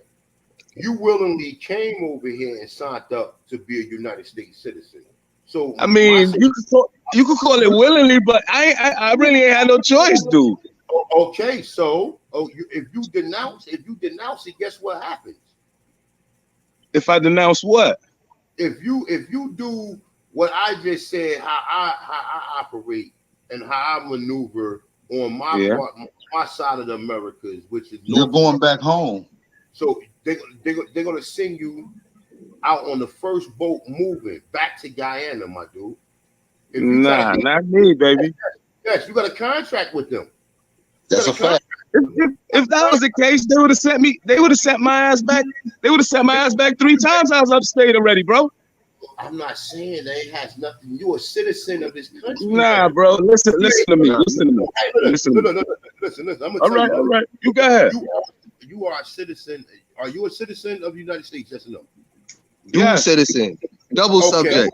Yeah. So once you announce that, go ahead. Go ahead. You elaborate on it. Yeah, so once you denounce your citizenship, once you say I'm no longer a citizen of the United States, that means that you now are subject to somewhere else. That means they can deport you and send you back to where you're subject to. Okay, so with you not disowning and stepping away from the citizen of the United States, when you get into crime and judicial issues, you go to American citizens subjugation, which is upstate, jail, prison, right? If you wasn't a citizen, you would never see prison for as long as you've seen it. You would probably sit in there till immigration comes and then send you back to Guyana. That was already, that's what I was trying to explain to you, brother. I already been through all of that, man. So we read your mind. We already know. We know every. I know what you want to say. Listen. I already been through all of that. I've been to immigration jails in Louisiana. I've been around, bro. You know what I'm saying? Listen. Hear me out, because you said I'd have been got this, that, and the third. None of that happened, bro. No. Listen. Hold on. No. Let me say this right quick, brother. We know that didn't happen. We know you didn't get deported because you didn't give up your citizenship. Give up your citizenship, then commit those crimes and see if you still be in America. Guaranteed you won't. That's a fact. Now listen, let me trying to edify and bring brother on cold, man. Listen. The Lord want to say something to you real quick. Yo, listen. The Lord said that they could do whatever they want to. It didn't matter if you were if you commit certain crimes, they could kick you out regardless. Bro, that's not the conversation we having up here about no crimes you commit. We just made a point. So we don't need to even keep dwelling on that. Listen, the mitigating factor in between all of this about being a citizen and being a non-citizen was being an American. See, I'm what you call an American. I'm not a United States citizen. I am an American. You know what I'm saying? I am operating in my proper function. Yeah, we're Americans. He signed you signed up to come here willingly. They can't send me back nowhere else because my people from Georgia, Alabama, Florida, Virginia. So where they gonna send me back to?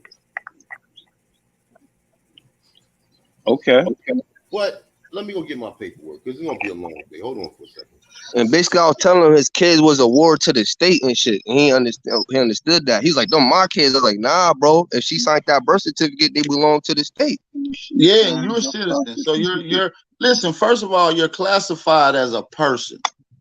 And I want you to take your phone out, my dear brother from Guyana. I appreciate you for coming on and building with us. How about you take out your phone? How about you take out your phone, look up legal definition of the word person, and that'll show you how you're operating and being maneuvered and looked at in the United States citizenship that you're on. I'm trying to get you off to this ship, bro. You on citizenship. I'm trying to get you off the ship, bro. Trying to get you back to land, brother.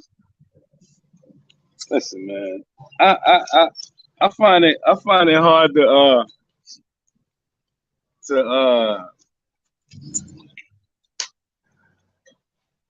if we all operate that way, bro, I don't see how you watch the news, bro.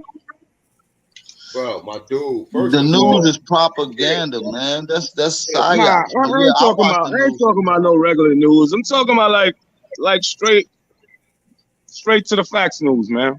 What's a They got straight to the places. facts news station? Can you give me one? Yo, I'm he just not talking- used to us, AP. Listen, man. I ain't using y'all words correctly or whatever, but I was looking at this black party that they got in I think it's in Louisville. What's that? Kentucky somewhere? Yeah, Kentucky. And they got this black party that's moving all over. They got bases all over, like in Georgia, all of that. They talking about Aboriginal and taking back your rightful space or property or your rightful land. The government has control of all of that, right? Me, you, no, they don't. See, the only thing stopping you from implementing any of this stuff is the change they got on your mind. That way, you can't visualize what we're talking about because, like, listen, my brother. I had a conversation with my brothers from the Caribbean or South America, as you pointed out, all the time, my dude. You can't come like if you doing this in your land, I'm gonna support you. I'm not gonna talk you out of, because obviously if I go to Guyana right now, right, and a brother is talking about, okay, we was already here, I'm trying to get back to my roots, and I'm trying to reclaim what I was falsely classified. I'm not denouncing anything y'all saying, man. I'm not fighting against y'all brothers, man. I'm not.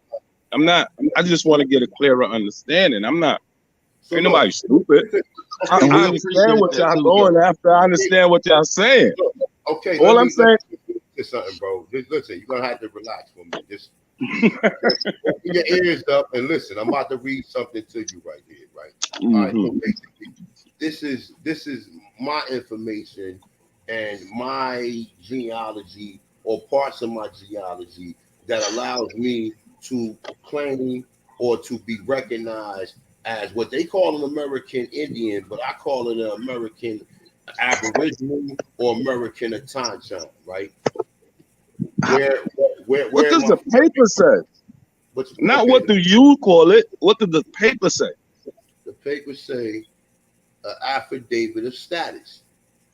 Now this is only for entertainment purposes. Please do not try this without having the right representation to help you get this process done. And with that going further, look, all right, so we're from right here, North America, okay? In around North America has what you call the ADRIT, right? But the United, like the world itself, has the UNDRIT, okay? Now we can say, all right, well, boom, these people giving you privileges. Nah, they're not really giving you privileges. They're just pretty much enforcing your rights and telling you exactly what you have a right to do. Now, listen. So we're going to go from Article 2, right? Indigenous people and individuals are free and equal to all other people and individuals and have the right to be free from any kind of discrimination in the exercise of their rights. That's based on their indigenous origin or identity. Number 3, indigenous people have the right to self-determination. By virtue of that right, they freely determine to their political status and freely pursue their economic, social, and cultural development. Okay, number 4, indigenous people in exercising their rights of self-determination have the rights to autonomy. Now look, this is important right here. This is what I want you to autonomy or self-government in matters relating to for resolution. This is the state. This is the date. I mean, this is the court case right here. All right. But number 6, every indigenous individual has the right to a nationality. Number 7, indigenous individuals have the right to life, physical and mental integration, liberty, and security of person. Number 8, indigenous people and individuals have the right not to be subjected to forced assimilation or destruction of their culture. State, number 2, state shall provide effective mechanisms for prevention of redress. Any action which has the aim or effect of depriving them of their integrity as distinct people or of their cultural value or ethic. I'm sorry, my bad. Let me get that. Let me get it back together. So, ethnicity or identities. Okay, any actions which has to the aim or the effect of disposing them of their land, territories, or resources. Any form of forced population transfer which has the aim or the effect of violating or undermining in any of their rights. Okay, so look, I mean, this is just some of the information that gives us the right to do that. Okay, the only way old boy would be able to do that if it'd be tough. We'll have to form a tribe, and he'll have to be under the tribe, and that'd be the only way. If he try to do that shit right now, guess what happens? Sayonara. Meet him at the port. They're gonna deport that brother ASAP. So of course he will be in favor to getting benefits. And like I said, see, sovereignty is producing your own goods and being self-sufficient and not have to go in there saying, yo, I need a job. And listen, everybody work for people. We just trying to get him to understand that he's not connected to this land. He's only connected to the corporation. That's it. He's only a citizen to the court. That wasn't just for him. That's for the people just in general, just like who be wondering, like, where do you derive your power from? Like, you know what I'm saying? Like, where do you derive your power to do this from? Right there. I just read it to you, along with some other shit that I got in this documentation right here. Right, and I appreciate them for coming on. We had a couple other brothers on here that had a question. Maybe, and if y'all want to come back on and ask y'all a question, y'all can do that real quick. What's up, nonetheless? Yo, peace, bro. Y'all. Now y'all hear What's me? going on to the guy? What's going on? Yeah, nothing, bro. What's up, A1? I'm chilling, yo. Man, what's up, nonetheless, man? You over there quiet the whole time. Yeah, yo, I'm just listening. I mean, it just, I don't like when dudes get on here, right? And they start bringing up stuff, right? And you can tell they're just learning about certain paradigms, bro. And you doing yourself a disservice, bro. To be a part of the people that have knowledge, yo, that study and then graduated to something that's called more science, bro. Don't get on here, bro, talking about something and you just now, I don't care how long you've been knowing about it, bro. You don't know what you're talking about, bro. You know what I'm saying? A lot of these dudes get on here and they talk about the science, and once you start listening to them, you know that you don't get it. You feel what I'm saying? Because first of all, don't even talk to me about nothing if you don't know about your spirit. Because the spirit, right? The spirit is what governs the body. Correct? Yeah, go ahead. I got a question. Before you even go into that, I'm gonna definitely mute my mic, right? Sir. Are you, by the way, an American Indian? Do you recognize yourself as being an American Indian before you go in about the Moor thing? Yeah, of course. Okay. That was my understanding from even before the whole situation, just because of my family background and just seeing how my mother, you know what I mean, was raised, and that was just a norm for me. You know what I mean? From being from the Eastern Shore, you know what I'm saying, of Maryland, and just seeing our family move and just knowing my family background from Philly, Jersey, you know what I mean, Virginia and whatnot, you know what I mean, on the East Coast. I already knew. However, from the educational system, it was unanswered questions. You feel what I'm saying?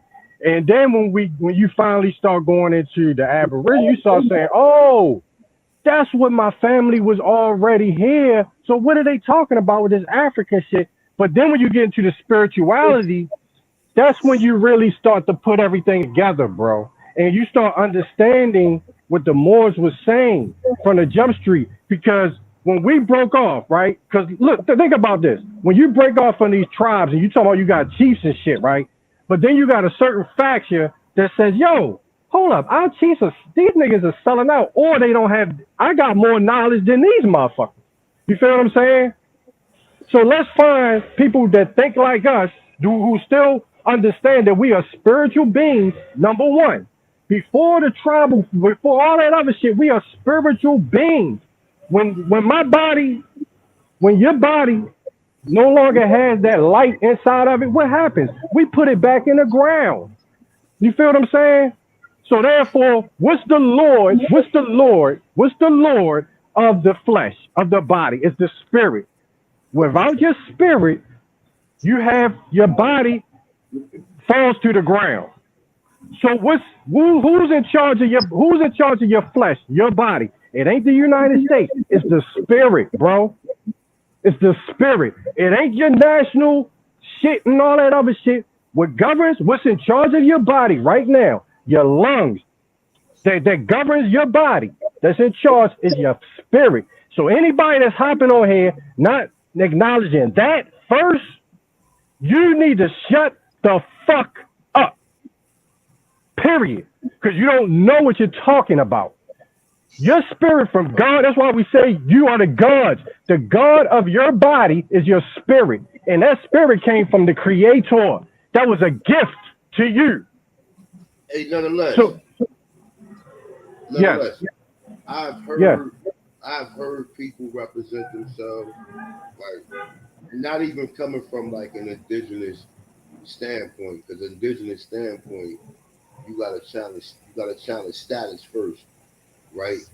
Then subject matter jurisdiction. Then maybe you can adjudicate after that. But if they can't get past the status of who you are, and you're telling them that you don't have no bound to me, because I haven't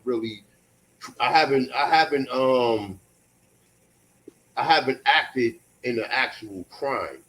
And a lot of people don't even understand that. That's the whole thing. Like, you have to challenge them on their paperwork on what they got out there. Like, you go to court, for example, right? You got, Article 1, Section 2 of the Constitution states that there's only two jurisdictions or two capacities of which court is going to be held.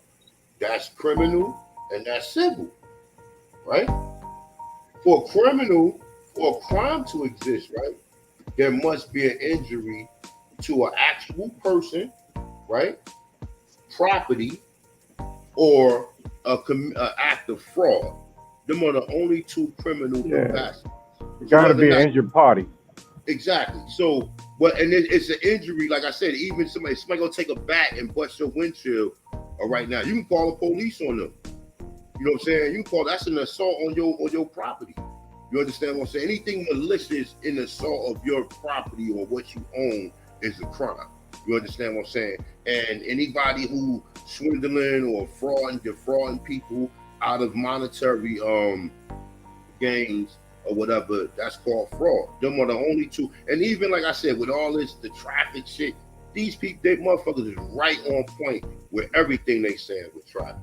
Like how people say, oh, you ride around without no license. Yes, you can ride around without no license, but you guys gotta be willing to deal with the ignorant enforcement agents that don't know or haven't been told. That's why a lot of people, they put these people on record. Boom, I'm gonna be traveling through this so-called state in Virginia.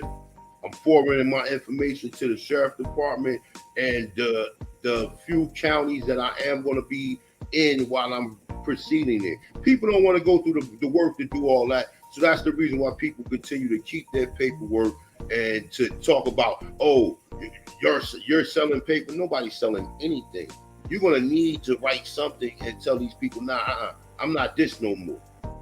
But first you must understand that you are part of a corporation.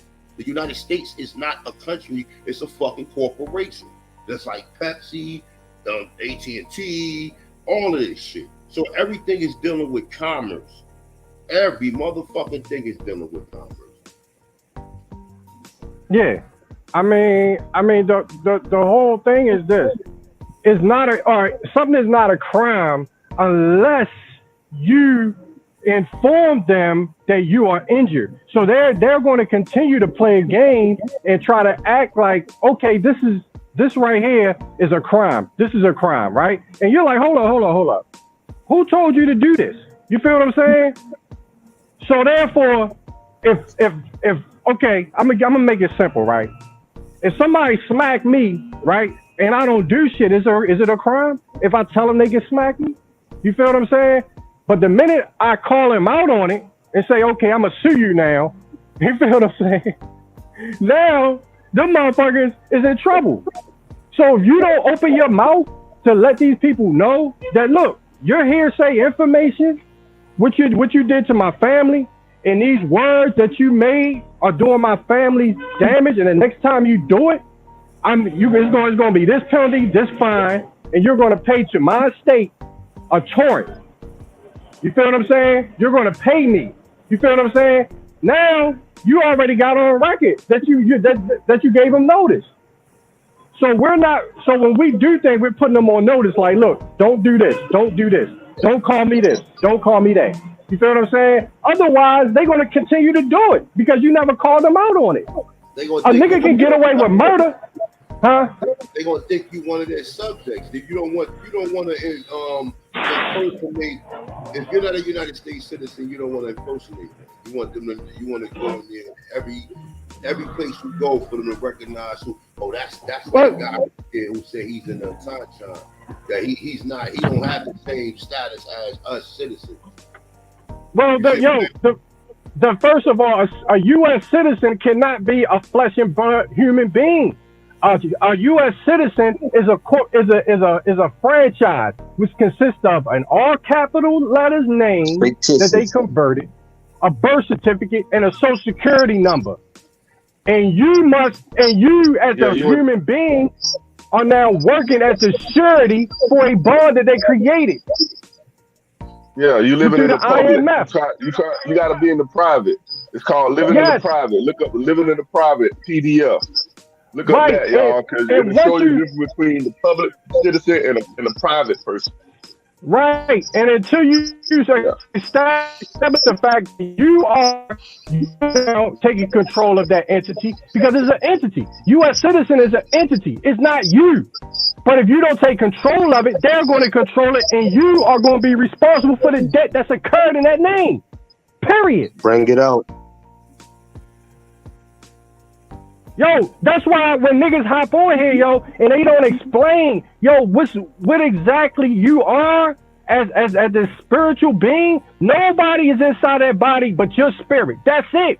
There's no more. There's no Indians, no tribal chief, none of that shit. You are controlling that body. The spirit that's in you, and it's been pre-programmed to take care of you, the blood, your heart, all that shit. You breathing, you waking up, you getting tired, you eating. Your liver, you know what I mean? Taking nutrients, all that shit is governed by the gods. What are you talking about? That's how you know when niggas hop on here, they don't know what the fuck they talking about, bro. Shut the fuck up and stop acting like you smart, bro. You feel? Because that's what's going on. Niggas like, oh, I'm smart. Let's go to this definition. Fuck them definitions, yo. You should already know who you are. Period. You gave away your sovereignty. Yeah, you have to give it away. Genealogy. That's why you do your own genealogy, your family genealogy, to find out where your people come from and all that, and get your birth certificate and authenticate your live birth certificate. You go through that whole process so you can be able to get your money back that the government owes to sue their ass for all the shit that they took from you and your family. That's why you go through all this. This whole thing started about hey, peace, right? Peace. Real quick. All right, listen. I mean, that's doing it like, being a sovereign, right? But if you are American Aboriginal and you did your genealogy and you got proof, like you'll have motherfuckers go back and do their genealogy. Some people tell me, all right, 10 people in there saying they Indians. All right, so are you one now? Are you one? I know you one in the flesh and in the mental, But are you willing, like, do you have the rights that these people that they're relating to being these people have? Do you have the same rights as them, or do you have the rights of a citizen? So I'm not even saying about I'm not even talking real talking. Like, I'm just putting it straight out there. I'm not talking about no UCCs, filing. I'm not talking about none of this other stuff. What was that shit called? The creditor, none of that type of shit. We ain't talking about none of that shit. I'm talking about here on your land where you from.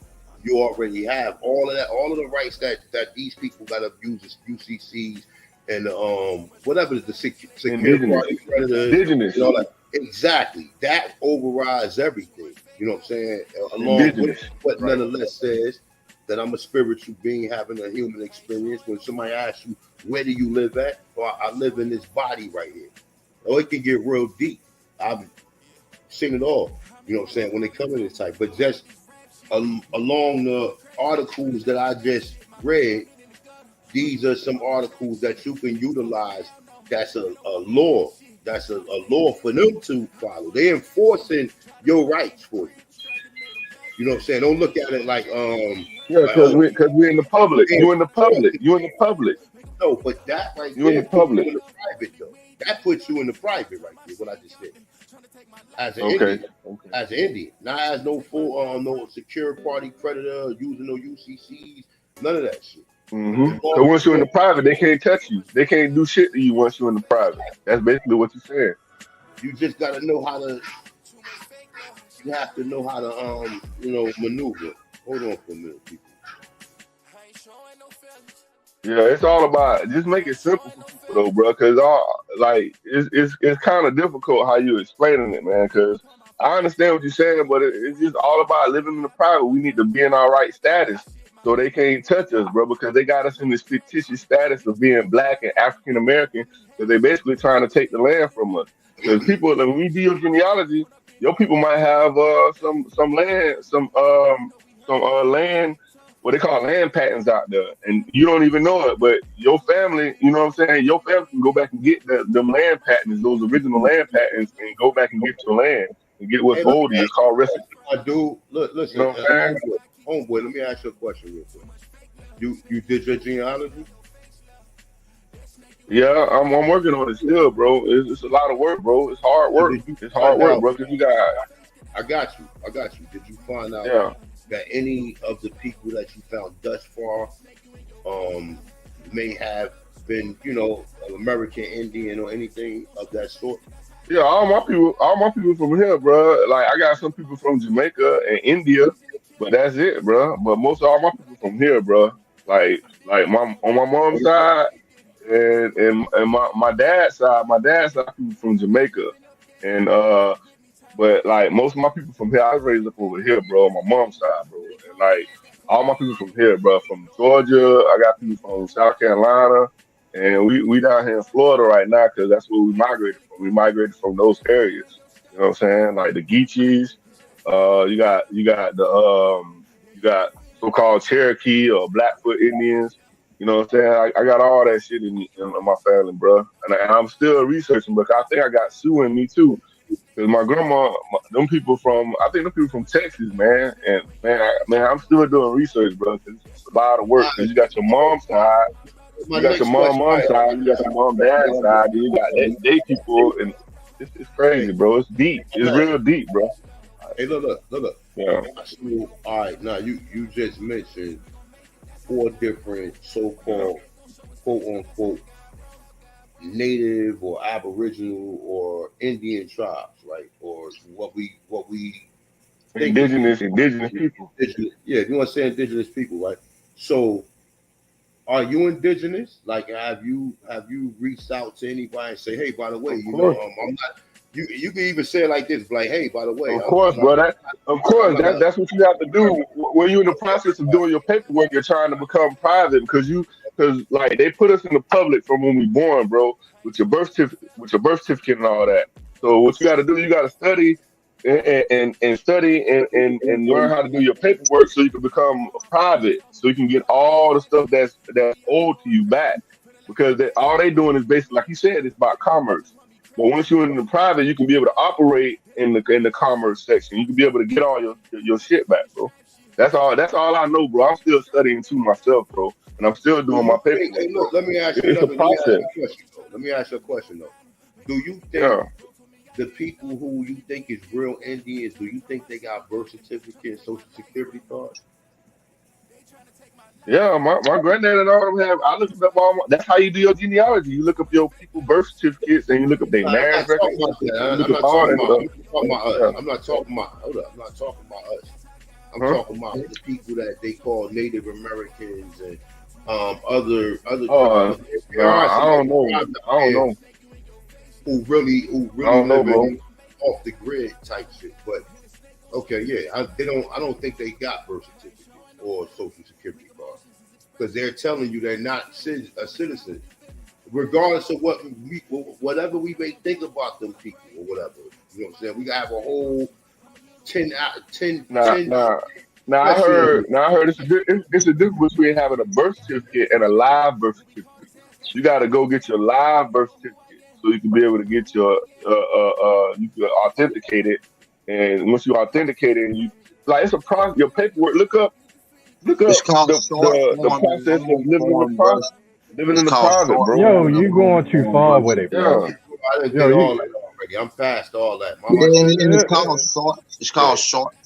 That shit ain't got nothing to do with you being an indigenous or aboriginal. Yeah, bro, that's not even. It's about understanding contract. You living in the private, you live in the system. You live in the United States. You live in the system because you are American. That means you don't have no more paperwork. You give them back first in time, first in line. So the second would be the social security card because the social makes you that's your employee number.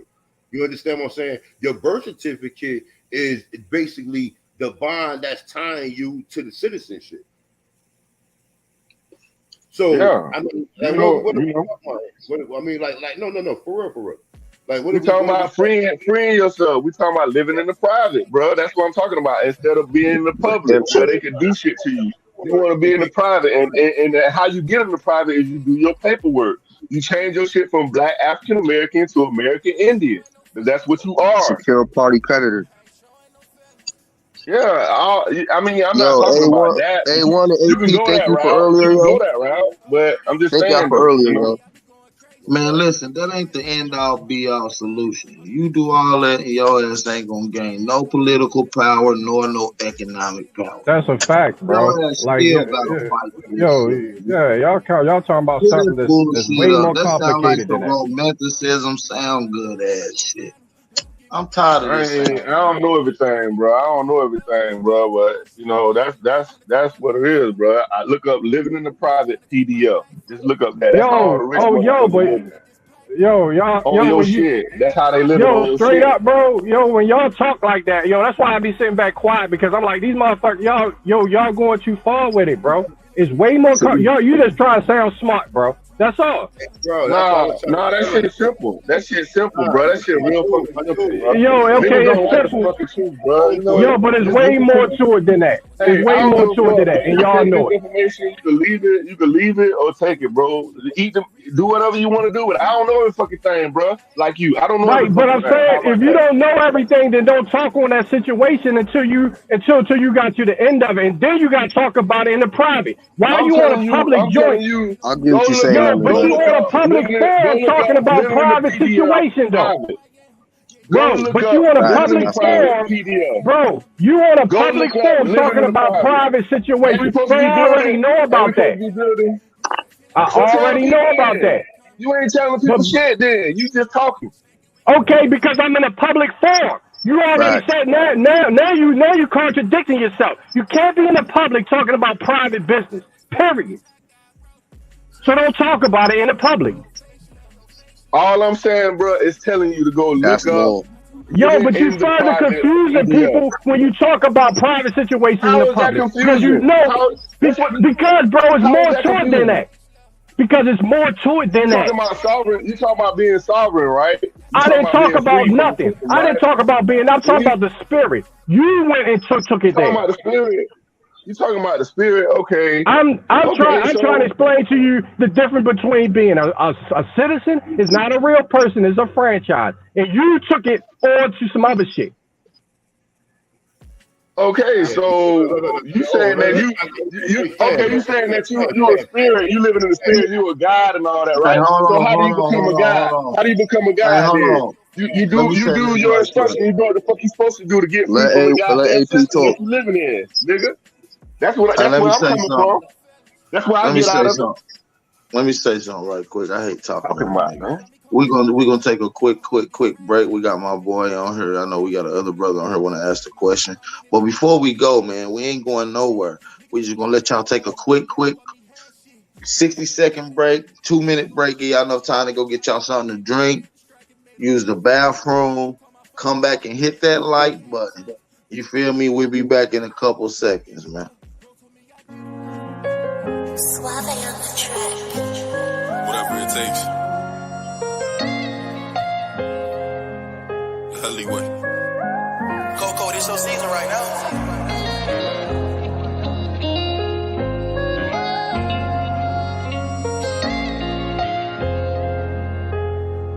They won't see me. They won't let me hear. I gotta sleep with one eye open, tripping, making me nervous. I take a piss, my hand on the strap. I know the odds wanna murder.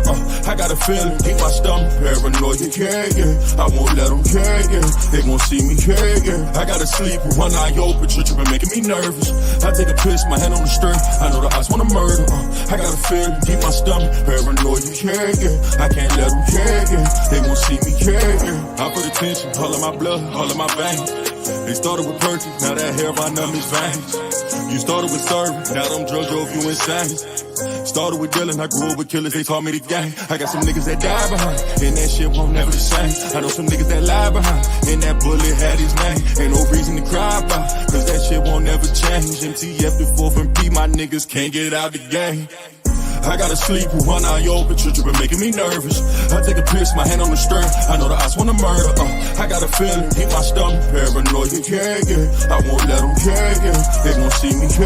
I gotta sleep with one eye open, tripping, making me nervous.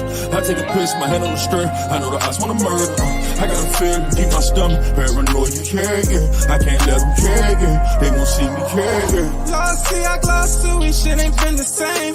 Heard the ops talking to the feds, giving names. Who gon' feed my family if they take me out the game? Keep one in the head and one eye open, that ain't change. I'm quick to catch a body. When I shoot, he shoot, I know bro shooting right beside me. Them hollow tips go through the wall and then they hit his body. Yo, peace and love to all American Aborigines, man. We back at it. I'm gonna allow a couple of these people to get some of the questions in and add into the bill. And let me politely get everybody out for to ask questions because I gotta get into my build, y'all. Damn, I ain't even got into my build yet. You see what I'm saying? You feel what I'm saying? Shout out to my nigga Shot Alpha. Shout out to everybody that came through. We got Sister Soul Man Radio on here. What's going on, Sister Soul Man? Peace, brother. Peace. Been a minute. I've been busy. Kind of a lot of this is kind of what the guys are talking about. I swear, nonetheless, is not wrong. The other brother that was speaking, he's not wrong. But the most important factor, the guy that you're, I don't know who it was, but you were talking nonetheless, is about the private factor, brother. If you're in the private, you can't be up here saying, oh, such and such, and da da da. This is what he's trying to say to you. It's not that he doesn't understand where you're coming from, but where you're coming from, you're there, but you're like half there and half not there. If it's in the private, it's not open for discussion. You can discuss this like on a back channel, with your homeboys, putting them onto this information, dig into it, so you can get where you're trying to get. You almost there. You speaking the factors, but you have to remember where the facts lay and where they should not lie. There's only so much information that a person is privy to internally. So your mind state, your will, and how your will is done is up to you. Whatever you will to do in your life, what you will for your life or want to perpetrate or have it be, you have to stand in that. Each individual, each person has their own place, right? In society, right? So wherever you're putting yourself, you have to know where you're putting yourself, because you have to know internally where you're at, who you are, which is the most important part. Who am I? Okay, so who needs to know who I am so I can let them know who I'm not? Y'all talk about certain things like straw man, this, and that, or whatever. If you're aware of these things, what do you do about these things? You're mentioning things about the birth certificate, the this, the that, or whatever the case may be. But keeping in mind, brother, those things are up to your choice. What everything that you're talking about, you're not wrong, but you don't have to turn in your birth certificate. That's just that. That's a private matter and how you want to handle that or where you want to place yourself. The private matter is more than just one place. There are placements. There are different places you can stand in your truth, but you got to know what you are, who you are, where you want to be, and stand in it. And that's what the brother nonetheless is saying. It's a private matter for your individualized thinking and what you want to do. And you just got to research how you're going to handle it, and then you step into it, and then you go from there. That's all I want to say on that part.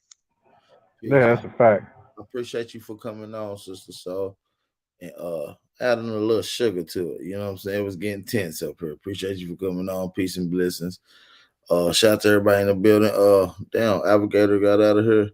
We got Montingator. My bad, I'm probably mispronouncing your shit. Peace and blessings. Wagwan.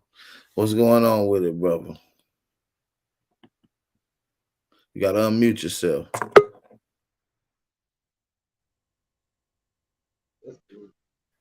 Aviator, what's up with it? We got Aviator on here. What's going on?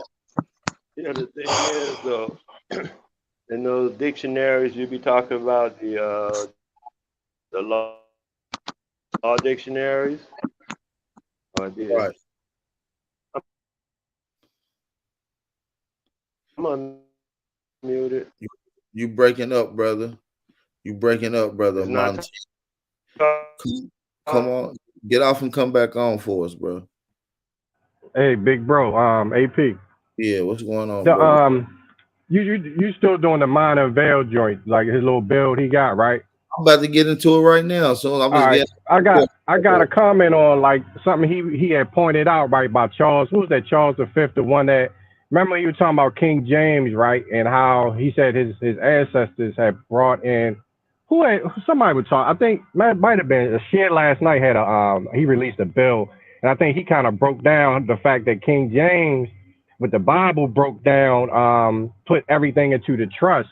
Now, understand why a lot of people don't like the New Testament now. You feel what I'm saying?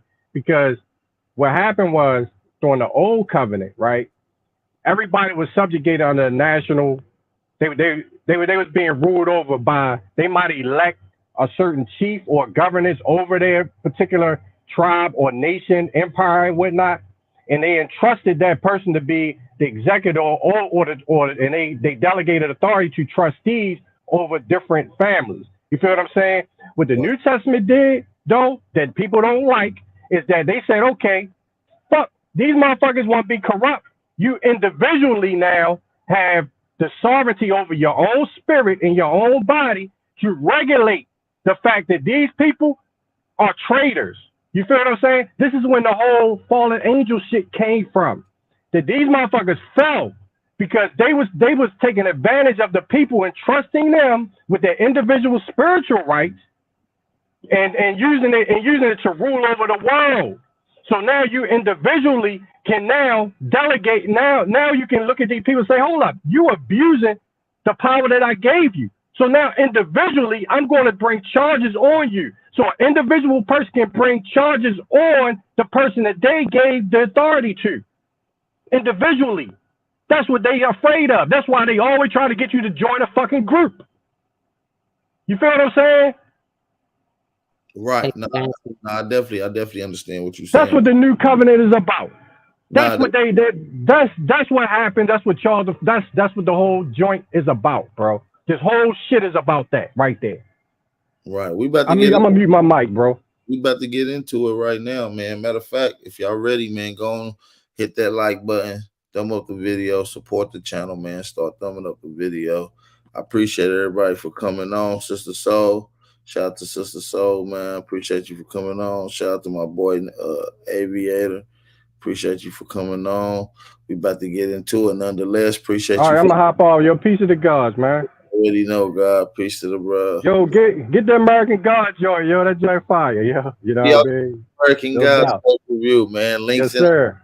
the box. Make sure y'all go support Shout that. out to Jaguar too, bro. The old man. I'm out. Yeah, shout the Jaguar. Definitely came through with some heat on that, man.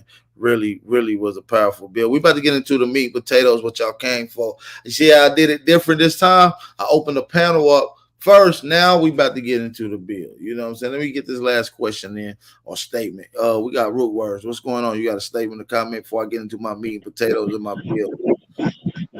Salute, A1, salute, Ad Power. I just want to say that a lot of this information, there's a $1 billion industry that makes sure we don't wake up.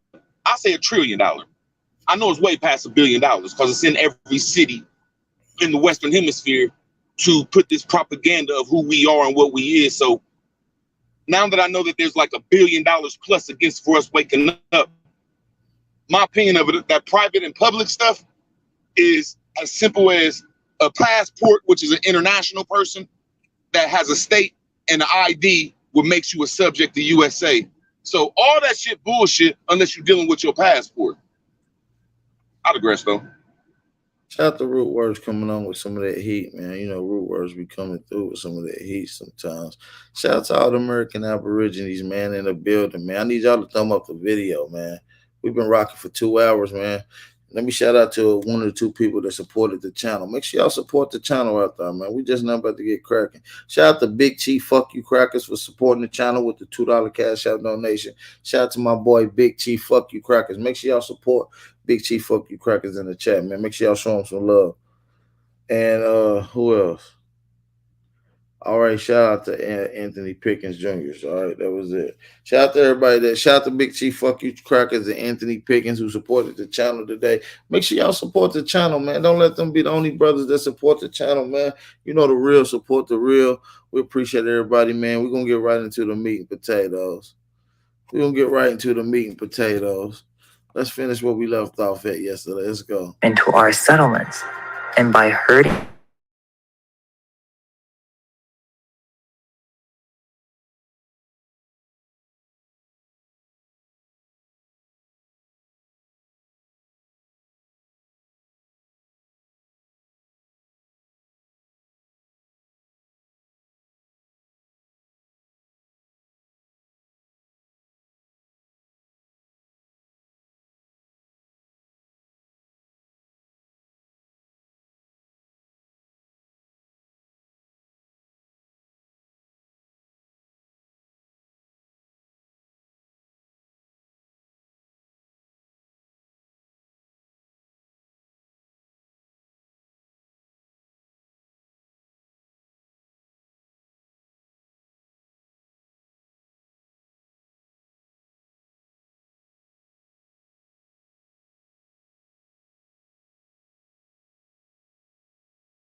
during this time were what he called swarthy.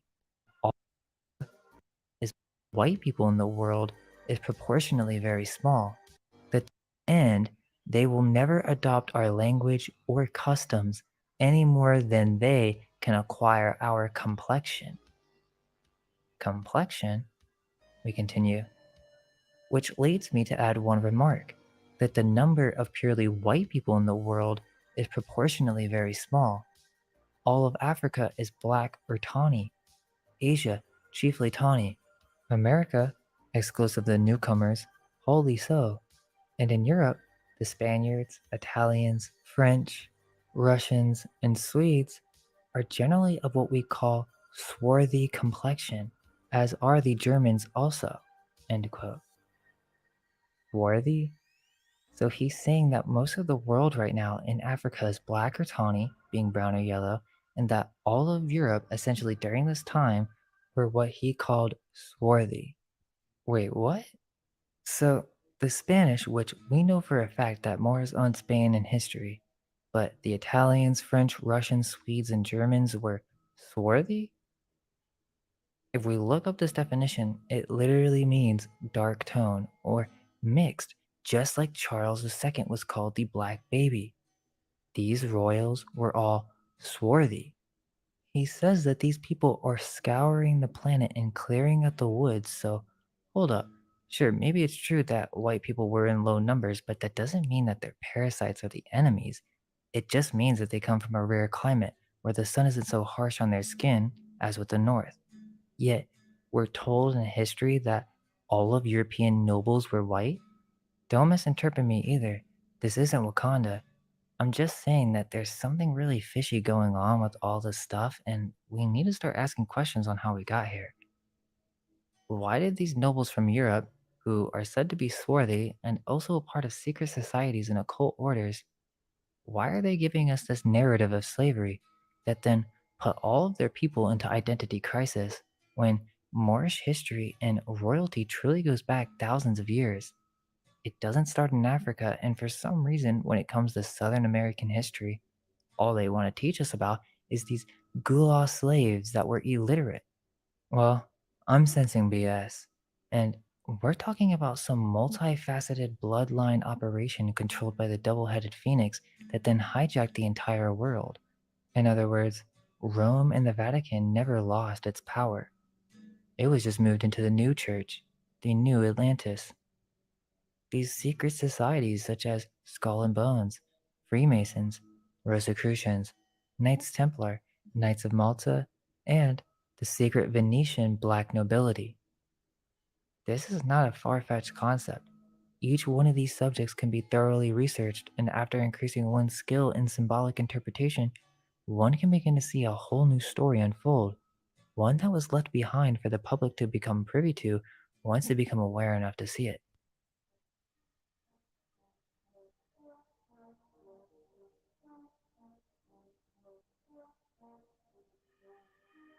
We finally have arrived at Charleston Unveiled.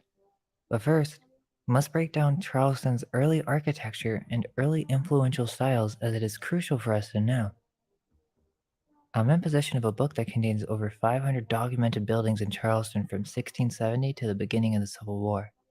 What we're dealing with when it comes to Charleston architecture is this whole Greek and Roman revival. Now, there are three main architects that we are given who are responsible for Charleston's early architectural design. The architecture of Britain and her colonies were shaped by the idea of three scholarly architects: Andrea Palladio, Robert Adam, and Welby Pugin. Different styles of architecture will then be attributed to these three main architects. And also, if you look up each of these architects' bio, you will see that they're connected with the wealthy and they're all Freemasons, just saying. So, Palladio was obsessed with Romans and their ruins, and so he argued that Roman temples should be the basis for the homes. Robert Adam argued that Roman palaces were more appropriate rather than temples for the design of homes. Welby Pugin argued that Christian or pagan architecture should be the design for not only houses, but the churches as well. The explanation behind all the porticos in Charleston is because Palladio believed that English houses should resemble Roman temples, and that weirdly, the ground floor should be like a podium. So, this is the explanation for why the buildings have their entrance higher up, and you have to walk up these stairs for most of these buildings to enter the house. If it was because of flooding, you'd think they wouldn't have so many basements or crawl spaces. Adam was responsible for these extravagant interiors with many rooms that were supposed to be inspired by Roman palaces. The architecture from 1740 to 1790 were Palladian in design, and from 1790 to 1820, they were Adamesque in design. So, they tell us that this Adamesque style dominated the US during this time. So remember how we were saying that Charleston started off as a medieval fortified city? And here, they're telling you that they wanted to build palaces and Roman temples for homes. So, as you try to picture this for a second, they're saying that these drunk sailors that put mercuries in their orifices and then spend the night in the brothel, that these are the people who not only build these structures, but They were all designed so that they could be used in such a lowly, disgusting fashion. I mean, Palladio is referenced literally comparing his architecture to a human body, where he references Vitruvius and all this deep philosophy on how they designed these buildings to be spiritually aligned, yet they came in, got drunk, shot everywhere, and had massive orgies because remember, all you needed was faith and you were saved. So when we talk about these old world buildings resembling Roman Victorian architecture, it's because they literally try to explain it off as these colonists were intellectuals and had these advanced architects creating all these buildings. But guys, architects don't build, they just do the designs. Who built these structures? They tell us that the slaves did it under the control of these drunk Puritans who were treating these black people as subhuman, yet they possessed the creative and artistic talent to create all these magnificent structures under such hostile conditions. Pugin was the Christian, pagan, Gothic guy. He's the explanation behind all these churches, and for some reason, he argued that Hey, facades should Faith. be asymmetrical, which is weird because I'm here. My bad. You can't let him go past that, man. You heard what he just said. He just said that they said that the black slaves built the buildings, right? Yeah. So he pretty much saying exactly who did build them. Like, how could you build something like that unless this shit came from your mind or you was the creator of it? You know what I'm saying? Right. Like, can't no white man teach you how to build some shit like that? Like, you know what I'm saying? How he giving instructions on how to build this sophisticated structure? You know what I'm saying? But he just said it. He said the same thing they said with Washington D.C. that black people built it. Yeah, they built it because we was living in this shit prior to these people coming doing what they was doing. Right. I just wanted to make that point right there, though, real quick. Nah, you going in. You going in on some shit. We gotta talk about that. And these are some marvelous structures. I ain't even gonna talk about the exquisiteness. such hostile conditions. Pugin was the Christian, pagan, Gothic guy. He's the explanation behind all these churches, and for some reason, he argued that facades should be asymmetrical, which is weird because he's responsible for all the Episcopal and Catholic churches in Charleston, and Episcopal just means that they're both Protestant and Catholic. If you read their whole what we believe thing, it's the exact same thing. God loves you unconditionally, no matter what, even if you commit horrible crimes of murder or assault, and even if you love to go to brothels, even if you love to move dead bodies of your local populace multiple times throughout history, and even the entire land is built from the dead bodies. It's all okay as long as we build these churches and pay the 10% and have faith. We are loved unconditionally. Or at least that's how it comes off when you break it down. So this early stage was not really the Greek revival yet. They say it wasn't successful because Benjamin Henry Latrobe, which, would you look at that? He was an English-born Moravian architect of French descent, and this connects back to the Billmore video with the Vanderbilts, but this master Freemason, which all these officials were Freemasons, and I guess we're just not supposed to take note of this, but Benjamin Henry comes in and he trains Robert Mills. And so this Robert Mills guy, he's very important. He's the architect that we consider in American history to be the first professional architect. Everyone else was essentially hired by royalty or funded by the state. This was the first career professional with a portfolio to ever be introduced in the United States to this degree. Now, this took me some time to connect, but about a year ago, we learned about that bridge in Poinsett that literally is in the middle of nowhere. Regardless of their capabilities of building this structure, I can tell you right now that that bridge is going nowhere. And there wasn't a town for hundreds of miles, so there really wasn't any infrastructure to build that bridge, yet there it is, sitting there with its Gothic and medieval design as if it was from another age. Yet, they tell us no, Robert Mills built this. They were so eager to build this in the most difficult way possible because of this Greek revival. So you want to revive Greek architecture, but disregard their philosophy and knowledge in waste management? They say that there was a code in place and law that would require that there be a single design vocabulary, all the way from the materials used. They have this all planned out with their explanations. They literally call Charleston a neoclassical city. We must take into consideration that this same exact style was being implemented all over Europe, not just in Britain, but also in Holland, Germany, and many other northern European countries that all had the exact same style as Charleston. But here's what's so crazy about Charleston. Some of these buildings, even in the mainstream narrative, go back to the 1670s. We'll talk about one of these buildings shortly. And when you walk around East Bay Street with Rainbow Row, you're walking in colonial Charleston. And so think about this for a moment. They have painted over these buildings and added a thin little layer of stucco, and they hide how old these buildings really are with these renovation methods. These buildings are the exact buildings that you see in almost every downtown for a variety of different cities. This really brings us to question the dates on these buildings, because in other cities we see the exact same style, yet they date it to 200 years later in the 1850s. So anyways, this whole Greek revival stuff can be traced to these Rosicrucian Freemasons and Moravian family bloodlines such as Latrobe, Carl Friedrich Skinkel, and Claude Nicolas Ladeau.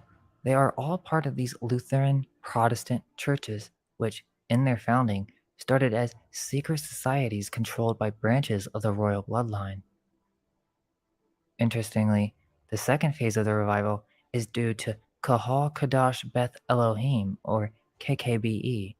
This is the oldest synagogue building in the United States, with massive porticos and organs inside and everything. Looks like a Greek temple to me. But yeah, this Robert Mills guy, and I have a whole book on him, he has a huge portfolio. He was the first native-born and American-trained architect, also responsible for the Washington National Monument. He is responsible for hundreds, if not thousands, of buildings throughout Philadelphia, Baltimore, Columbia, Washington, and many other cities, but Charleston is one of these as well. They say he came up with this mill design, which we'll be talking about mills later. Here is the mills design for the South Carolina College in Columbia. He also designed many churches like the Monumental Church in Richmond, Virginia in 1812. The Congregational Church in Charleston, 1804, or Circular Church, is a very interesting piece of architecture because we have a photo of this when it was destroyed during the Great 1861 fire.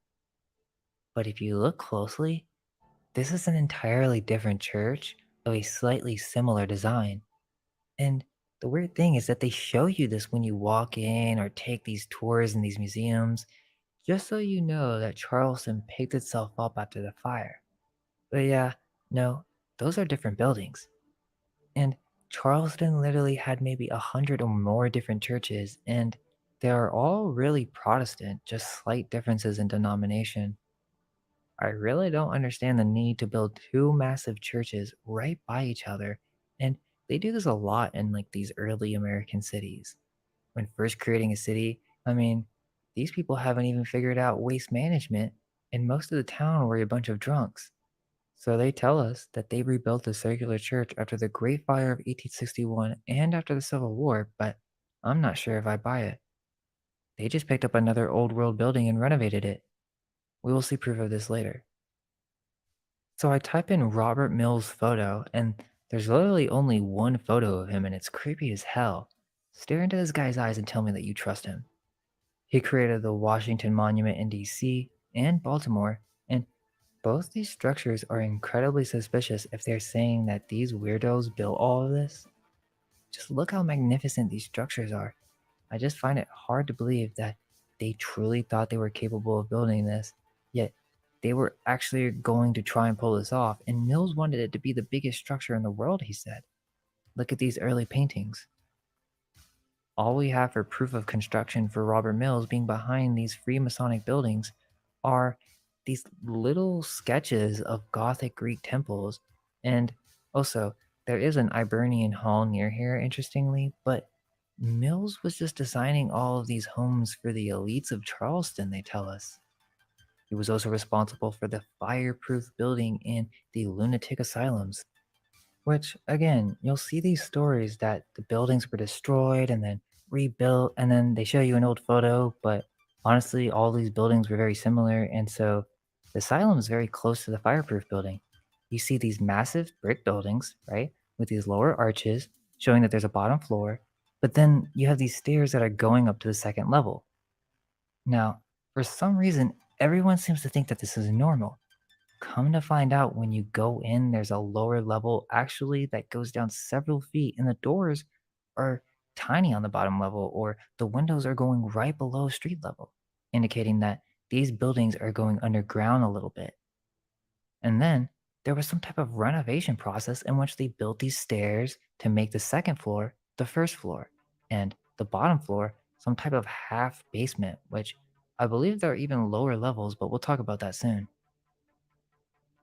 We're going to be seeing many buildings in this presentation, so we're going to have to move on from Robert Mills for now. But the idea or point is that most of these architectures are credited to being designed by these elite trained architects that for some reason had an obsession with Greek revival, yet they didn't practice their cleanliness and philosophies practically in their day-to-day lives. This is all coming from someone who is doubtful of the mainstream narrative. If one were to visit with these questions in mind, and to have some kind of foundation to start looking at the city through new eyes, would we be able to start to see that these stories that they tell us are not really adding up? Well, before we get to the juice section, I mean, this whole video is flooded with info, but there's so much more to cover. First, did you know that there was a World Fair in Charleston? The South Carolina Interstate and West Indian Exposition, or the West. We never really talk about the World's Fair in Charleston. Let's talk about this. I'm here for this. West Indian Exposition was held in Charleston in 1901. Literally. First, did you know that there was a World Fair in Charleston? The South Carolina Interstate and West Indian Exposition, or the West Indian Exposition, was held in Charleston in 1901. Literally, in just 1 year, they built all of this. Again, it's the same story in every city. They built all these. Impossible. Look at this shit in Charleston, South Carolina. World's Fair. They built all this shit in 1 year. Everything you see. The fountains, the roads, the ornamentation, the statues, the buildings, the domes, all this shit built in 1 year. Impossible. Impossible. And I know y'all don't believe it. We the realest, we the smartest, man. That's unbelievable. Exposition, or the West Indian Exposition, was held in Charleston in 1901. Literally, in just 1 year, they built all of this. Again, it's the same story in every city. They built all these fairs in such a short time period because it was made from wood and plaster. Okay, so use your head for a second. Look at this aerial shot of the fair, okay? You really think that the people of Charleston can build this in a single year? Let me see them do that today with modern machinery, then I'll believe it. We're talking over 250 acres. They're saying it would have been over 3 million feet of lumber to create these great palaces and grand buildings that had the alabaster finish, giving it the nickname of the Ivory City. Why does that sound familiar? Check out this old footage and panoramic of the fair. This doesn't look temporary to me, but I'll let you decide for yourself. Now, I heard an argument saying, well, what about these sculptures, right? Because some of these sculptures had symbolism referencing the Civil War or other historical events, but these statues could have just been added later during the renovation process. This isn't really something that we can analyze because, of course, right after the fair, they decided to take down all these buildings because they went bankrupt. Right, how convenient. If they truly built these structures, then why wouldn't they just keep them up to show them off and continually make a profit off them? But for some reason, no, they destroyed them. Is it because there's something else going on? Then we have these different asylums like the orphan asylum in Charleston. You think the story is any different here? They flooded these cities with mind-controlled orphans so that they could propagate their propaganda without being questioned. Then, you would have lower-class citizens who would be forced to work in these mills, which are all over the South and they are massive. Trust me, we've been to many, and these are no joke. We're talking millions of bricks. And we actually got drone footage of one of the biggest that I've ever seen. So now we move on to resets because, as I was just talking about with the orphans, there were certain cataclysmic events that essentially made the city restart and they would wipe it clean and repopulate it with newly brought in orphans. Now, this is of course after these wealthy families came in, renovated, and slapped their names on everything and presented their planned history. But this was crucial in setting up their new world. No one could know of the past in their history, so it was wiped clean. And the people responsible for this were Oddfellows and all their Freemasonic brothers who were both white and black. The Oddfellows' purpose were to educate the orphan, and they are the ones behind many of these orphan asylums and education programs for every local city. For example, there's an emblem throughout the city that says Carolopolis. What are we looking at? Is this Phoenician etymology? And it's showing a massive city in the skyline with a date of 1670. I actually never heard of this word, I just saw it on the street and it caught my attention. Come to find out that this is a big clue. I believe that this is a leftover symbol from the Brotherhood, but I'll cover this more later when we come back to our trip because there's a lot to say. So one of the craziest things that I learned about Charleston is the sheer amount of damage that happened after the Civil War, they say, in that before, there were even multiple great fires and earthquakes. So some serious crazy shit went down here, and people are willing to accept that, but many people are not really curious as whether or not there is something else going on with all of these catastrophic events. So these are the pictures of after the Civil War in Charleston, and just look at how much damage this is. So there were even more buildings than there are now. That's what I'm saying. It was more buildings back then than it is now in Charleston. Look at this. Oh, let's look at this. Look how big that column is, yo. Right. Like, and look at the art. Look at the art. Like, man, come on, my dude. Like, we know these people ain't had the science to do that type of shit, man. Hell no, they did. Well, I didn't want to stop it when he was going through like the woods and he did like that one arch, that little bridge. That's a Corbell arch. That's the same thing that's in American Indian Encyclopedia.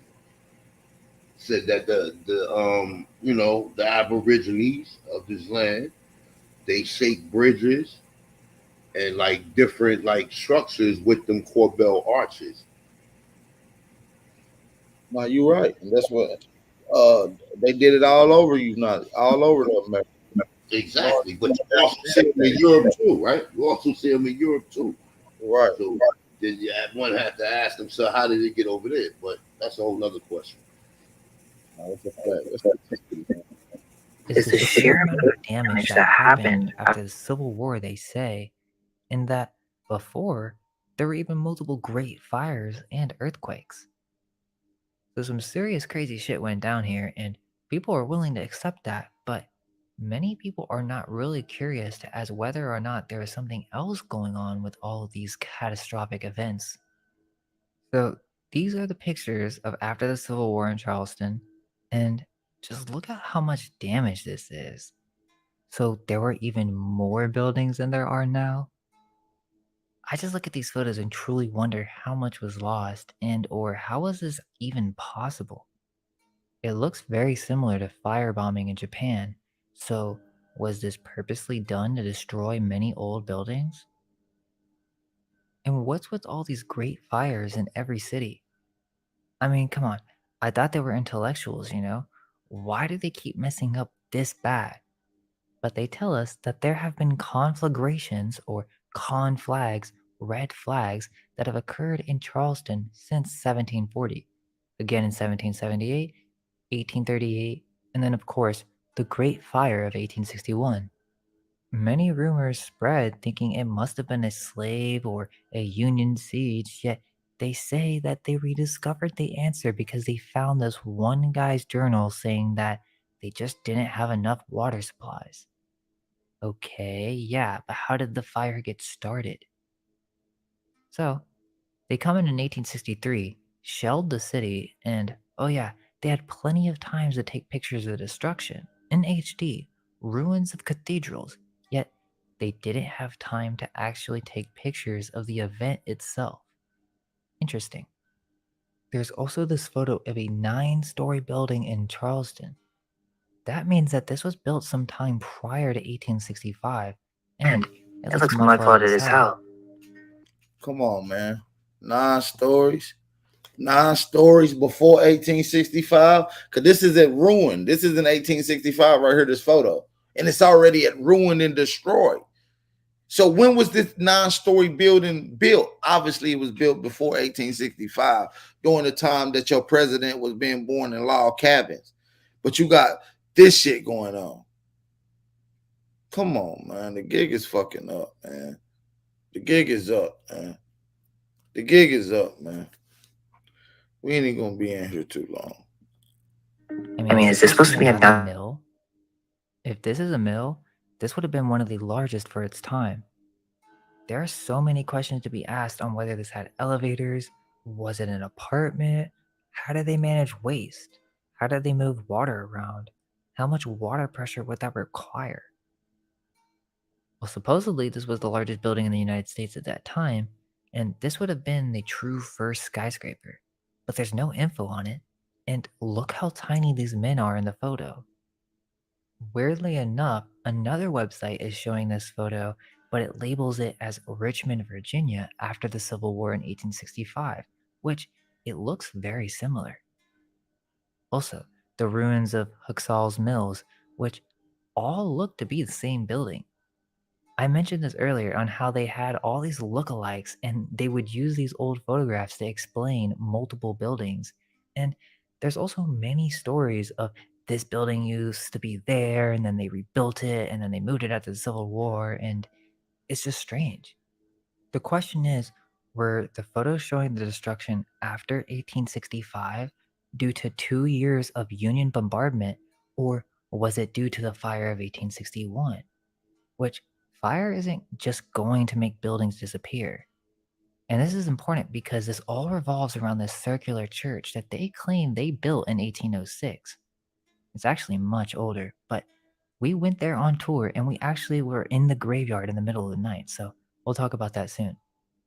From the Charleston Daily Courier, May 23rd, 1806, we're left with this article that seems to be the only proof, along with the Great Fire Destruction photograph, for the claim that they built this structure.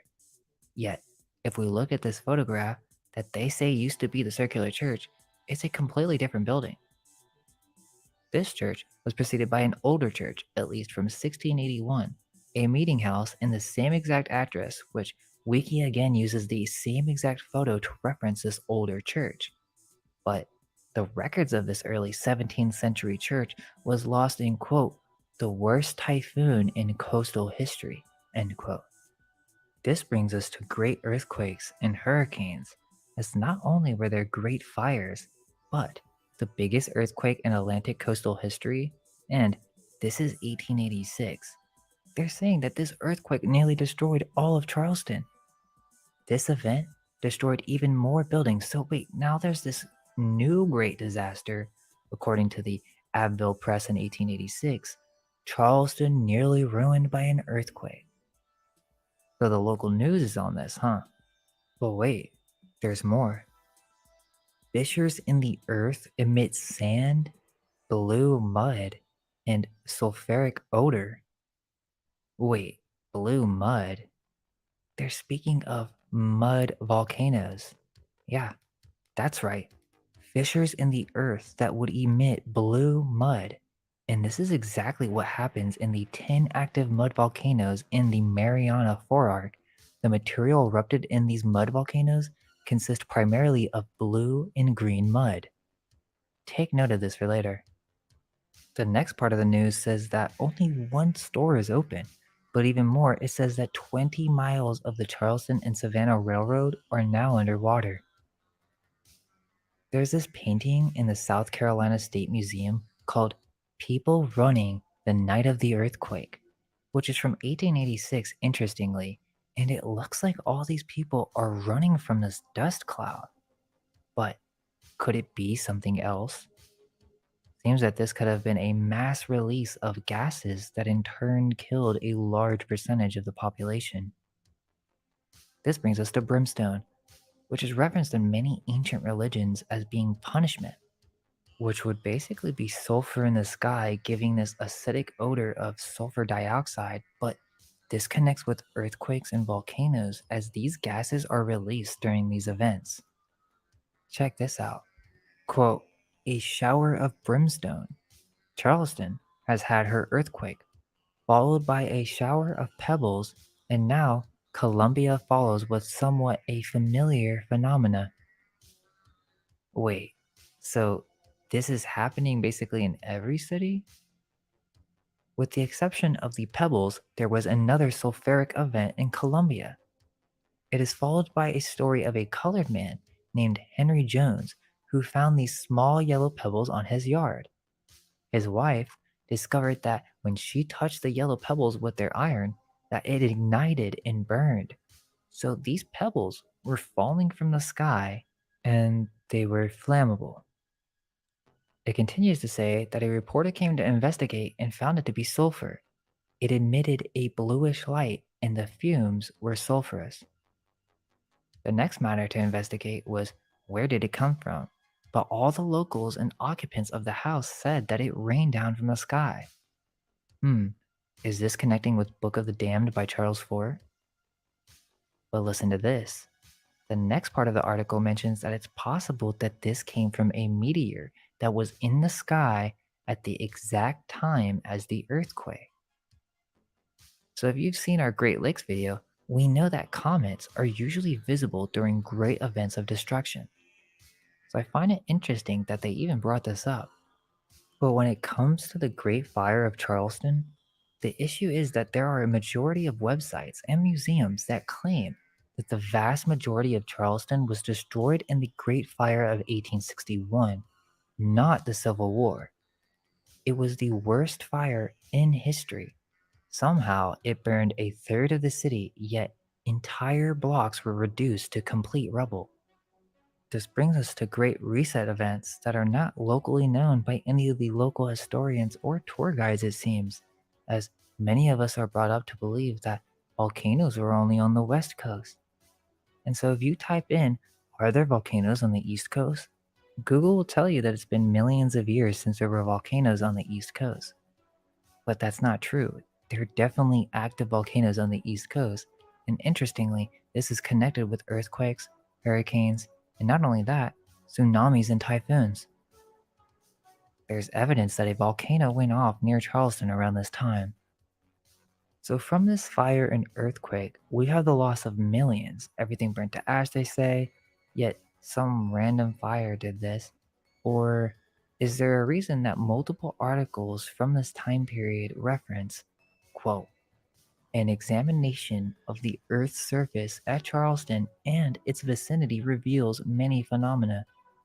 At Mount Pleasant, opposite Charleston, a hollow, which Tuesday was perfectly dry and is now full of fresh water. A cabin occupied by yawning chasms extended through the Earth's surface 10 feet and over. All around this are sinks of fresh water and masses of mud with green-looking soft substances never seen before. It is contended by many that the mud and other substances found around the village are volcanic matter. Just after the first shock on Tuesday night, there was a distinct smell of escaping sulfuric acid gas over the entire village.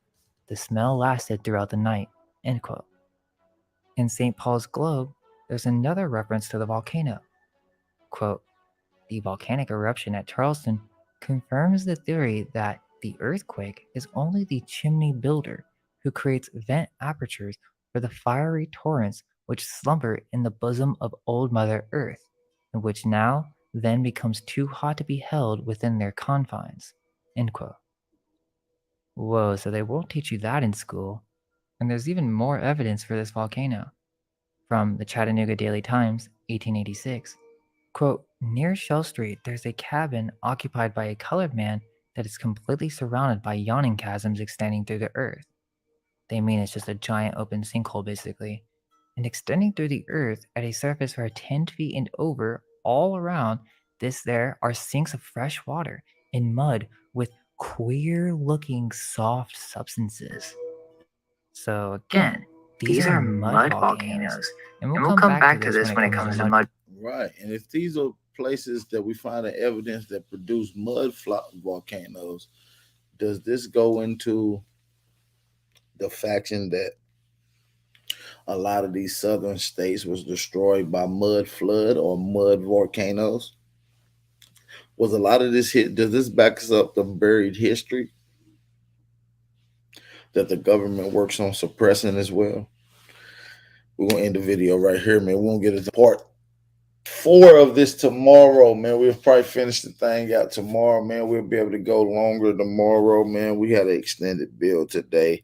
Shout out to everybody in the building. We're gonna get to the rest of this tomorrow. Shout out to everybody in the building. Thumb up the video, support the channel. Thumb up the video, support the channel. Hey, when you got something to say before we get out of here, brother? Shout out to my brother. Yeah, peace. Now he was going in, man, but we could definitely fill in the holes for him because he don't really know. He don't understand. Like, you know what I'm saying? He just putting it out there. Pretty much, you know, some of us that have studied, you know, what happened or the great earthquake of 1811, 1812. But just on another note, right? What I was saying at the beginning, before everybody came in, was I wasn't talking about no secure party creditors. I wasn't talking about no UCCs. I wasn't talking about no process which people been utilizing prior to now.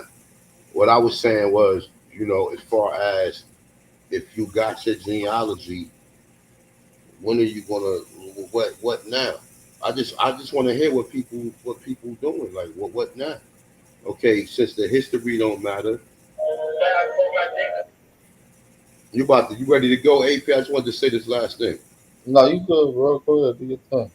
All right, but since the history don't matter, right? Then the only thing should be mattering once you did your genealogy and you find out, like, okay, you are indigenous here. Then what? And I've been asking people that for years. Some people had show and prove, other people haven't shown and prove. So I don't know, like, you know, what's the purpose of getting your genealogy if you're not going to put these people on notice? Or I thought people was doing their genealogy to find out if they were American Aboriginal, because we all already suspected it. So, like, you know, everybody doing their genealogy that is indigenous to this land right here, North America, coming out the South, coming out either like the East, like, or the Northeast, and the West, like the California area. You know what I'm saying? Them are some of the regions where our people live at. So people coming from there doing their genealogy, if you find out you got Indian on it, then like what? You reach out to them tribes and try to become, you know, members of the tribes or what? Like, you know, that's what my man was talking about, secure party creditors and the UCCs and all that shit. I do not advise anybody to do that. That's not anything that I, you know, or the direction that I'm trying to go as far as me being an indigenous. I want the same rights they got and more. Like, why wouldn't I want them? Why would I want the rights of a citizen? Why would I want, because you can get benefits. No, you get your benefits. That's why you have to be self-sufficient. when it comes to these programs. Even these individual tribes are pretty much self-sufficient. What you think they work? They work every day and then they just meet up on the weekends and shit. A lot of them supposed to be self-sufficient tribes. Like even if they are working, they're working for their own cause and for their own business or for their own resources or future resources for that matter. So that being said, man, shout out to AP, man. AP been doing hard. And shout out to that brother, man.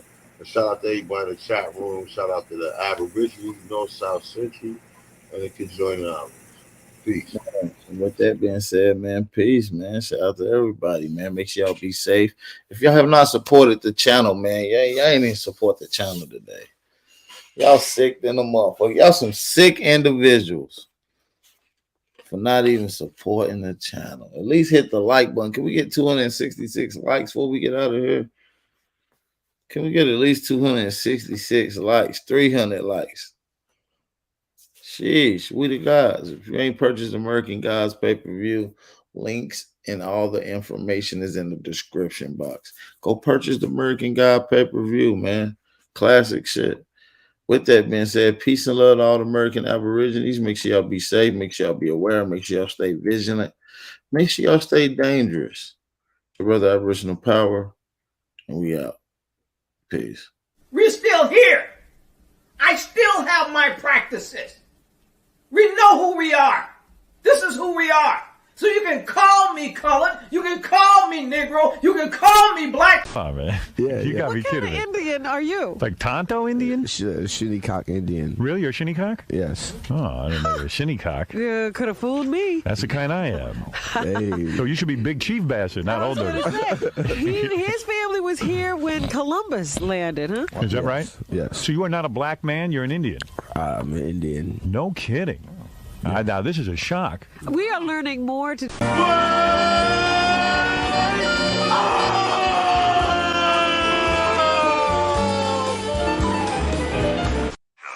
don't need no gun to do my thing. Mao Zedong said that power grows out the barrel of a gun. He never said that power was a gun. That's why I don't need no gun to do my thing. What I need is some freedom. What I need is the power to determine my destiny.